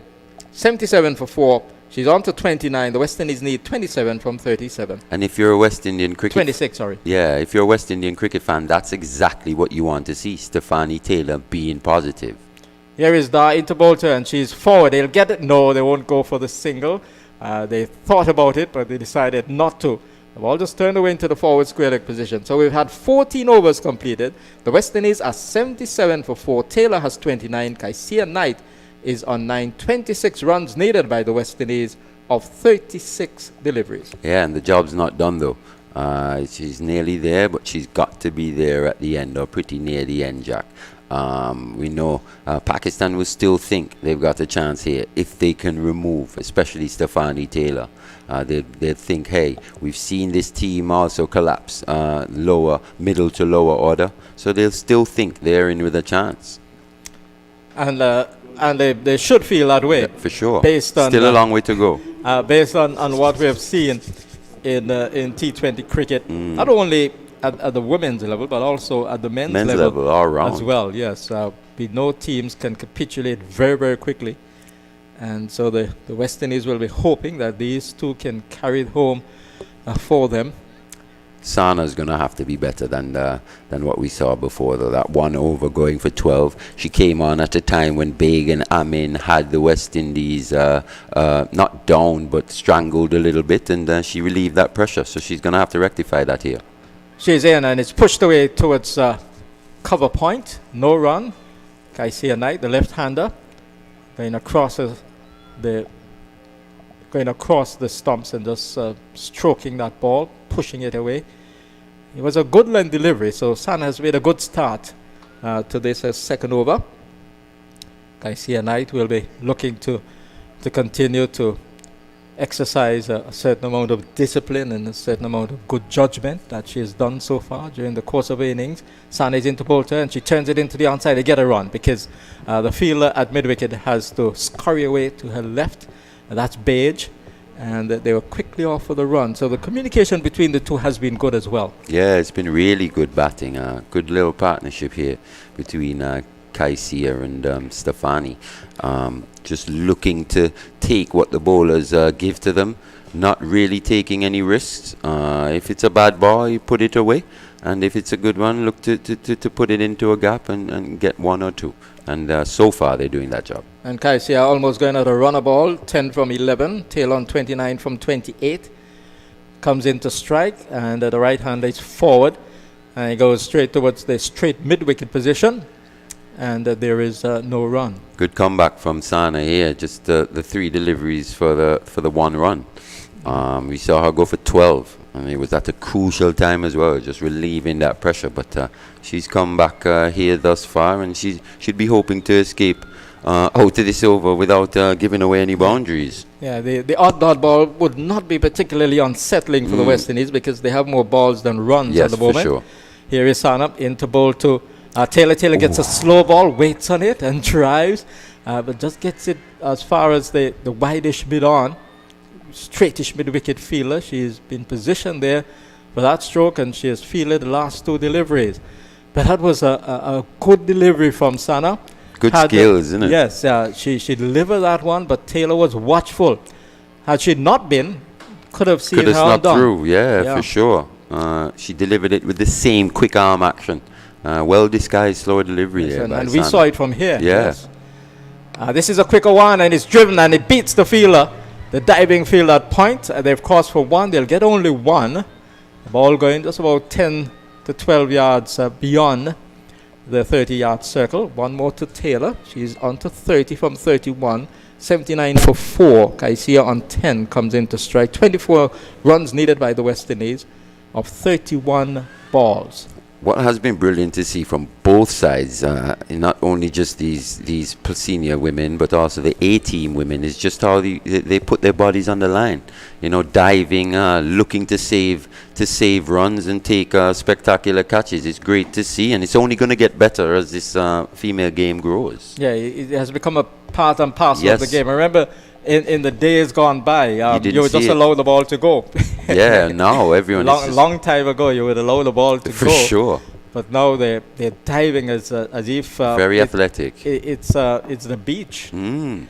So here's the last ball of over number 15, and it's hit off the back foot by Kaisia Knight, but she can't get around. It's fielded by the point fielder. 79 for 4, 24 needed from 30. Taylor has 30, Kaisia on 10, more for Marley Richards, and then it will be Vernon Springer.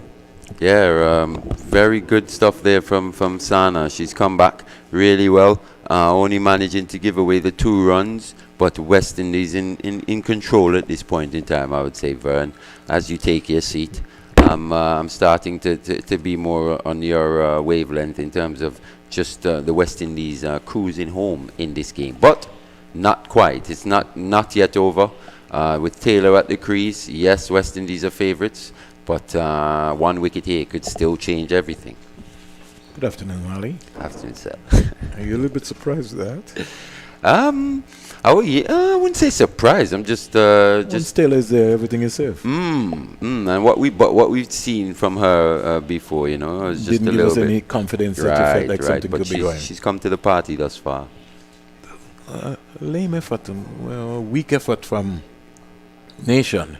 And one of the things which I've found, Mali, is that the slower you bowl to the West Indian batsman, it sort of kind of gets them frustrated because they're looking for power rather than just looking to stroke the ball around. And trusting that ability that they've got to time the balls. Yeah, you're right. But it's easy for anyone to do, not just female players. It happens to male players as well. Here is Sando pitching up to Taylor. Taylor driving inside out over to the long off fielder. And she's gingerly coming back, but she's fighting her way around. So the score quietly goes up to 81 for 4, 81 for 4. You know, we couldn't help but talking about Elcomido Willett. Mali used to bowl to a penny. He put a penny on the pitch. He used to land the ball into that area. You know, when I'm speaking about, you know, Willett becoming a national hero of St. Kitts and Nevis. Is he not one already? No, you're talking about a situation Wow. where he was 19 years old when he made his debut for the West Indies team, and you have to understand To the be cycle. the first as well. You got to understand in terms of, you know, how important that was at the period of time for the island of Nevis. I don't know if you would have heard, Mali, about the situation there where you had the Christina disaster. No. So when you do some history, you know, well over 250 people would have lost their lives during that period of time. At that point in time, you know, during that period, St. Kitts, Nevis and Anguilla would have needed some inspiration. The And federation. and Willett at that point in time brought that inspiration and brought hope in terms of anything really happening. I can just imagine, you know, and I said that earlier, for him to play at that time, coming from where he came from, just showed you the quality of the man. Back and turning it. And, you know, it's not just Willett just playing for the West Indies or being the first player. His contribution to sports on a whole In the region. in Nevis has just been remarkable. He was a coach. He was an excellent coach, you know, both at the as we would say, the primary school level and in everything. Cricket, football. Here's Knight. Keisha Knight just turning this into the left side area and picking up a quite two. Yeah, the Pakistan team just falling away a little ruffled a little bit based on what's been happening. They need 19 from 25.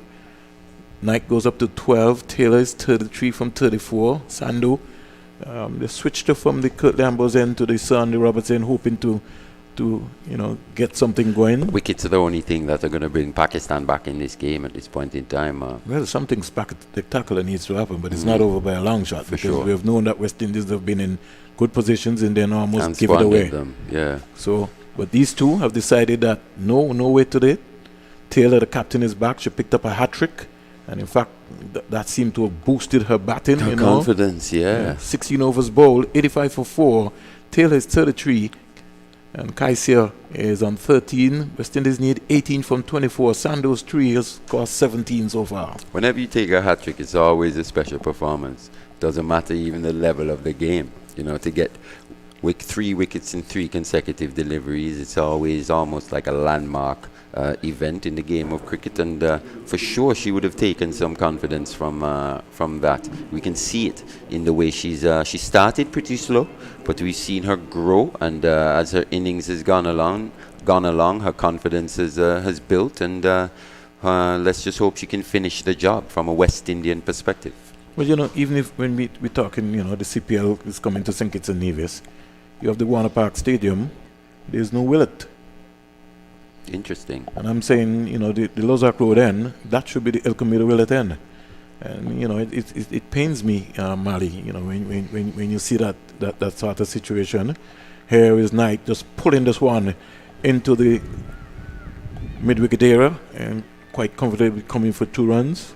You have someone like Andrew Weeks, who you would have heard, Mali, who was the first test umpire from the Leeward Islands. His name is not even on the umpire's lounge in Warner Park. Wow. You know, we're talking about well, you real have life some things to situations. sort out down there in terms of the respect, actually, that's been afforded. It's what happens throughout the region, because we don't look after our legends in a very big true. way, and that's a major problem that we've been having. 87 for 4, driving down the road. We have to respect people who would have sacrificed over the years for us to be here today, and the contribution that they would have made in every facet of life, not just sports, but every facet of life, whether it was education, whether it was medicine, you name it. Even the lemon on the road. But if you consider just what cricket means to people of the Caribbean and what cricket has done in terms of putting us on a world stage, that reverence and respect should always be there for the game. Sana comes in now to Night driving down the ground. Sound of that bat sounding so sweet coming out of our microphone. And then, you know, we have another discussion, Mali. To date, you know, if you're telling me that you're not going to give Willett, then Kim Collins' name has to be there. Oh, Kim. You know, it baffles me. And we're talking about successive governments. I'm not just labeling any one government in particular. It gets no higher than a Kim Collins in terms of the level that he reached in his sport, you know, and what he actually achieved. So sometimes you need to remove the politics from the actual sporting arenas. Here is Taylor driving inside out over mid-off. Brilliant. And we'll have the leg. No, it won't have the legs to get away on this lovely outfield here at the Sir Vivian Richards Stadium, but they get 2 runs. It makes it quite easy. And they're just coasting along nicely. And the hurtful part about the Willett situation, Mali, in terms of when I raised about El Camino Willett's name being somewhere on the stand or on an end in Warner Park, you know, as I was told by a government minister, a sports minister, in fact, at that point in time, he has a park named after him in Nevis. So when you hear that sort of logic, then you understand that sometimes our leaders don't have any respect for sports sometimes. That's a very good point. Or sometimes they think they're on that same level or they have contributed the same. No, you must always give reverence to these people who have put themselves out there internationally and really put our nations on the map. And cricket has been the avenue for that in the West Indies, and sport on a whole, you know, cricket in particular, but sport on a whole, and that respect must always be shown. 90 for 4. West Indies need 13 from 19 balls. Taylor is 35. She's looked real positive. This is a good sign for the 50-over competition. She just turns this into the leg side area, more or less into the square leg area on the left side of the umpire, picking up an easy single. Over number 17 is completed. Taylor goes to 36. The West Indies need 12 from 18. And should be a cruise from here, boy. I think so, Vern. I mean, if I had bet you, I'd have lost a vitamin today. But you see, you didn't have the confidence in your conviction. I wasn't betting you. I said today on my birthday that I wasn't going to bet you. Okay, true. It's your birthday. It's your birthday. Yes. I said I would actually should buy you a drink for your birthday. No, I will bring you a Vitamalt because I owe you. Yes. But I didn't get a chance to stop by the shop this morning. Yeah, man. I've been hearing that for 3 days. But it's been your birthday. So I've let you off the hook. looks as if I have to walk with 6 when I'm coming back for the series. That's for sure. 91 for 4. It's all happening here. It's just a pleasure to be sitting alongside Mally Richards, Oh, for sure, man. one of my cricket sons. And talking about a game that we love. Here is Taylor driving beautifully. That's a magnificent effort there, but in the end, they got the single. And as you said, Mali, the West Indians and the Pakistan players, in fact, world cricket, the women cricketers, are not afraid to throw on their bodies now. The fielding standards have improved. Tremendously. Yeah, no end. Diana Baig there on that occasion, the big fast bowler, running hard, bowled her 4 spells, 4 overs in her spell, and there she is at the end, still diving, trying to save runs. Kaisia is using her feet nicely. She looks so accomplished. And as you said, the Knights just look... You could see them, the confidence. They've come back into the West Indies team with a sense of purpose. And they can only just go from strength to strength. Sandhu, just flighted delivery, just choked down the ground, picking up an easy single. She goes up to 17. And the score goes up to 93. 93 for 4. They need 10 runs from 15 balls. And Sandhu will complete her 4 overs, Mali, in a little while. Not bad figures at all. Not bad at all, no. But she would have hoped for more, in the wicket column. Yeah, but the West Indies kept her out. Taylor is driving ferociously down the ground, picking up a single. And that's going to be very important. So Sandhu's spell so far has cost her 20 runs. And she would want to end on a high note. And that's the thing, just to pick up on Jack's point earlier in terms of what we consider good scores at T20 level. I think we can't use the male game as a barometer. Definitely, it's all relative, and I think what's proven to be quite difficult to chase here so far, we've seen in this series, anyone get above 100, it'll be quite a tough chase. But the wickets have been good. Yes, sure. They have been. Here is Kaisia driving down the ground. And so it's almost a walk in the park now. So Sandhu's spell has come to an end, Mali. 4 overs, no maidens, 21 runs, no wicket. And that goes with Diana Baig, 4 overs, no maidens, 17 runs, 2 wickets. And Sidra Amin, 4 overs, no maidens, 18 runs, 1 wicket. And we'll maybe just wait to see Sana maybe completing her spell. 95 for 4. The West Indies are almost there. They need 8 off 12. And Nida Dar still got one up her sleeve as well, I think, if I'm not mistaken. She maybe might not come back and She bowl might it, not come back, eh? based on what will be happening. Yeah, she still got one. The game could be over here in this over. We never know. As well as they could maybe just try and see if they can ruffle the West Indies. Kaisia is on 18. Taylor is 38. And just getting their bearings going right here. Some 2 overs to go. Sandhu. 4 north, 21 north. Baig 4 north, 17 2. And we break for a little while. Here is Knight flashing hard at the delivery just outside the line of the off stump. We just want to see her get that left foot across Mali. Bat and ball is key here. And just click it away down there. Sana is into her 4th over. So Massive gap on the offside there through extra cover.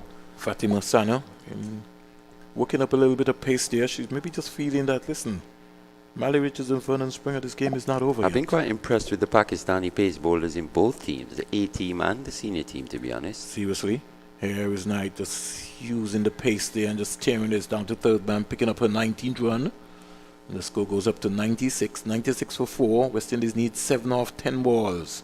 Taylor, the captain for the West Indies. She's already picked up a hat-trick today. She comes into strike. And she's on 38 from 39 deliveries. Almost a run a ball, as we would say. Yeah, they've all shown good skills. They've shown good fitness as well. They've kept running in. And at times they've even whacked the ball into the pitch and gotten good bounce. It's been good to see. They've not shown the West Indies that they're afraid of them. Here's that's driving a inside shot. out for 4. That's a beautiful shot. That's a lovely shot by the West Indies captain. That's the shot you wanted to see, isn't it? Yes, and she looks like she's growing in confidence now. Exactly. It just shows you how the different departments of your game go. 100 up for the West Indies of some 79 minutes. So that's been brilliant. They need 3 runs off 9 balls and the mood of Taylor, the game could be over in this over. Yeah, and like you said, as her confidence has grown, we've seen her game expand, and we're seeing the shots that made her, the kind of shots that made her one of the best players in the world, up there with the Meg Lannings and the Lise Perrys and Mitali Rajes. She come forward and sneaks a single onto the offside. Taylor goes up to 43, and the West Indies go up to 101 for 4. This will be a clean sweep on the new head coach, Courtney Walsh, so he'll be feeling pretty well. He lost 3-0 with the A team, and he looks as if he'll be able to win 3-0 now with the senior team. Congrats to Coach Courtney Walsh and his coaching staff, Robert Samuels, Steve Liebert, Ryan Austin. I think you've also got a lady coach there, Miss Lynch, into the mix. Not doing too bad. Here is Taylor trying to get a little fancy, be a bite. Is Robert Samuels in the coaching setup as well? He's a batting coach. Yep. They need 2 runs off 7 balls. Sana spell Mali, not for 26 so far. Yeah, it's that first over that went for 12. Ever since then, she's been trying to pull it back. She's done a pretty good job, but with no real scoreboard pressure, the batters have been just able to milk her and not take any real risks. I'm looking forward for the 50 over series. I think that's going to be quite interesting. That's for sure. And these hot days here in Antigua and Barbuda, they're going to be tested. It's going to be hard work, yeah. Guy sneaks a single. I think she's almost wanted to give the captain an opportunity to hit the winning run, but it doesn't look like it is possible because Sana's spell is finished. 4 overs, no maidens, 27 runs, no wicket in that column area. And so the Pakistan main bowlers, as we would say, in terms of the 4 top bowlers, would have bowled out so far. So is it Dar coming back? Or is it going to be... Yeah, it's going to be Nida. Going to be Nida Dar. Yeah. They only need 1 run. So they Only might as well bring everybody into the circle and allow Taylor or Knight to be able to hit this somewhere. And Taylor's now got her strike rate up above 100. We saw how slowly she started, but like we said, as her confidence grew, she became more positive, and she started pulling the shots out to the locker, and that one in particular, that extra cover drive, top shot from a top player. She spent some time at the crease. Yes. And that's what Nation needed to execute here today with her. She would have gotten a lovely little 30. Here's Knight swinging across the line of the ball. Victory to the West Indies. Clean sweep over Pakistan under Taylor with a hat-trick. The West Indies captain Taylor is not out 43 from 41 deliveries. And Keisha Knight not out 20. The West Indies have won by 6 wickets. And they sweep Pakistan in this T20 series. It's now going to be the turn now of the 50 over series. And what do you think is going to be happening? Dar finishing with 1 for 23, Mali. Yeah, and it's good to see Stafanie lead the team to victory, being there at the end, coming in when the team was in a bit of trouble with the loss of Matthews and Dottin and also Knight. But she's played that role that we thought she should have, could have played as well, and she's done it. She's fulfilled the faith that the staff have had in her. There were a few questions. We were asking questions in the previous 2 games. What's up with Stafanie? She doesn't look like the same kind of player, but it looks like she's rounding into form nicely, coming into this ODI series, and she'll be looking to build on a performance like this. But I think she can only just go from strength to strength. Right. In terms of, her own form and her own fitness, because that is going to be also important. Even if she's nursing a little injury, she wants to make sure that she stays fit, because the West Indies can't afford to lose her, because she's crucial in this cog of the wheel here. Critical. To make things happen. So Hayley Matthews caught big, bowl Amin for 1. DeAndre Dottin caught and bowl big for 14. Stafanie Taylor, not out 43 from 41 deliveries. Kashana Knight caught Nawaz, bowl big without scoring. Shadeen Nation caught and bowled Dar for 20. And Keisha Knight not out 24. So Mohammed Ali, Connell, Hooper and Selman weren't needed today. The bowling figures for the Pakistan team, we saw Fatima Sana, 4 overs, no maidens, 27 runs, no wicket. Sidra Amin, 4 overs, no maidens, 18 runs, 1 wicket.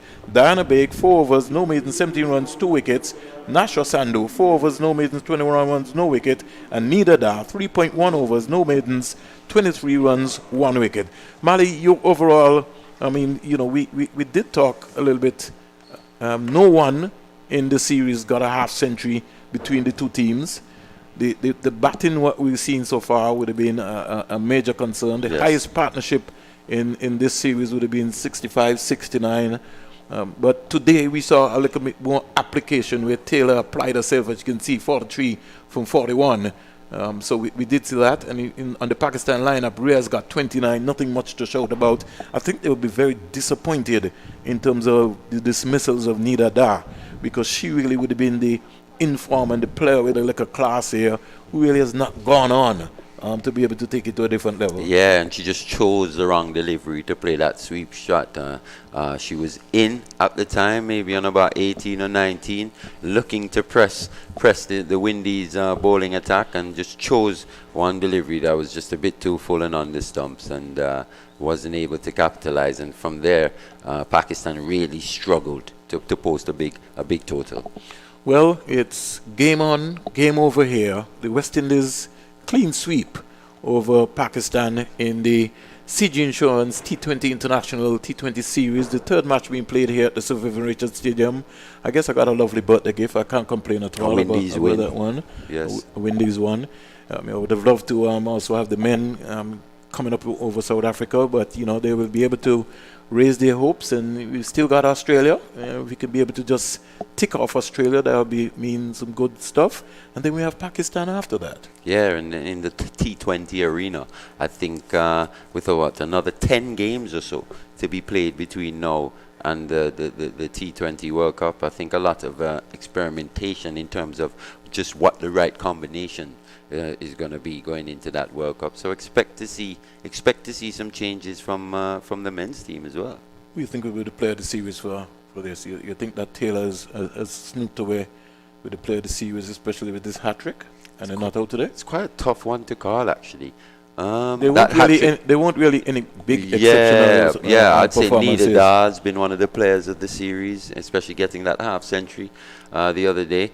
We didn't see much of Aisha Nazim since that first game where she came in and brought the game back for Pakistan with that 40-odd, hitting a few sixes here at the Sir Vivian Richards Stadium. We didn't see much of her in the other two games. I think she got run out without facing a ball in the last game, and today not going so well. So we see both coaches, Courtney Walsh and the Pakistan coach, having a discussion. I think Walsh is maybe just going to go to the dugout now and maybe fetch who the player I think they maybe might have decided on. I'm not sure, to be honest. So we will wait and see. Possibly Stafanie with that performance today. I think she would stand out. The hat-trick, you can't. Nation's been good. Nation was good. Yeah. A little 30 today from Nation not out would have also helped her cause also. Right, and so we had two man of the match performances. We had one from Keisha Knight, right, and we had Shamila Connell. Right, yeah, with the 3 wickets earlier. So Taylor will get the man of the match today. I think she will get this player of the series. Who? Based on what's happening, I can't see them going to anybody else that easy. I think possibly Connell with the way she bowled, those 3 wickets in the first game, and then to come back and pick up wickets in the other games as well. I think she wouldn't be too far off, but like you said, no real stand-alone performances from this Windies team, just more team performances and just getting the job done. Well, if you can look from here, Mali, your eyes might be a little better than mine. I see 2 West Indian players coming out. Is one Knight and one Taylor? Or one looks like Taylor for sure with the check. Taylor is that? Or the player there is Taylor. Taylor is standing, not to you? So it may be Knight then. Yeah, it looks like it might be It's a long way away, so don't blame us because we actually can't see and it's not coming through the television feed. television guys look like they would have abandoned us. They would have closed out on us, or they maybe not even taking us on for the meantime. But we just letting you know, Mally, Wednesday we start the 50 over series. And are we at the CCG? Yes, I think that would be the first matchup in terms of what's going to be happening. So we got some work to do still, and the West Indies will be tested during that period of time. Pakistan too, based on the heat.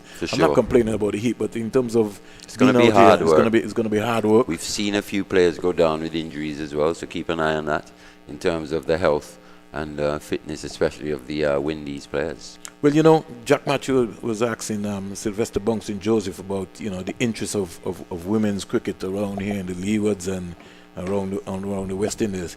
I think there has to be a major investment, Mally, not just by Cricket West Indies alone, but it's going to have to take a combination of the Ministry of Sports going into the schools. You have to start this. Just like when you go to school, almost like PE, you're allowed to play cricket and volleyball and football, soccer. I think it's the same thing. The approach has to be taken, because the young ladies have to start at an early age. They have to get their touches right. You can't wait until when they're 14 and 15 to tell them to come and play hardball. It has to be a combination. So the wind ball, the softball cricket is good, but to get into the hardball, you have to start a little bit more early. And I think the primary school, just like anything else, Mally, if you want to be able to compete with the rest of the world, you have to start early. Yeah, and it's going to have to also start being viewed as an avenue for young females to make a decent living in life, you know, with every other aspect, you know, nursing, whatever else females do. Cricket also has to be seen as an avenue to take someone from nothing to something. And like you said, it starts. We're watching a game grow. We're watching a game grow before our eyes, and especially in our region as well. We've started behind the 8 ball, but we're catching up pretty quick. And let's hope that, like you say, the respective territorial boards, not just Cricket West Indies, we all need to be singing off the same hymn sheet for this game to go in the right direction. Well, the systems have to be put in place, and once you can be able to put systems in place, you know, you have to be able to use high quality. Going forward, Mally, is going to be the coaching of the females. I'm very much concerned about that. In terms, and parents are very particular in terms of sending their daughters and even their boys to sessions now. 100%. Yeah, so that is a bit critical. Facilities also going to be also movement. It's not like Mally, which is just going and knocking on the grass. So, you know, you have to be able to make sure that, you know, you have the proper facilities around in the communities, which not only just include nets, but it also includes bathroom facilities. You also include the medical people around, people with first aid. So it's going to be a whole science, because what these girls are going to have to understand, that there's a complete turnaround now in terms of playing professional sport. Yeah, we have the Under-19 World Cup coming up in 2023. We have to now start grooming those young ladies now in terms of what is going to be required on the stage, even your public speaking, even your fitness level, even in your habits.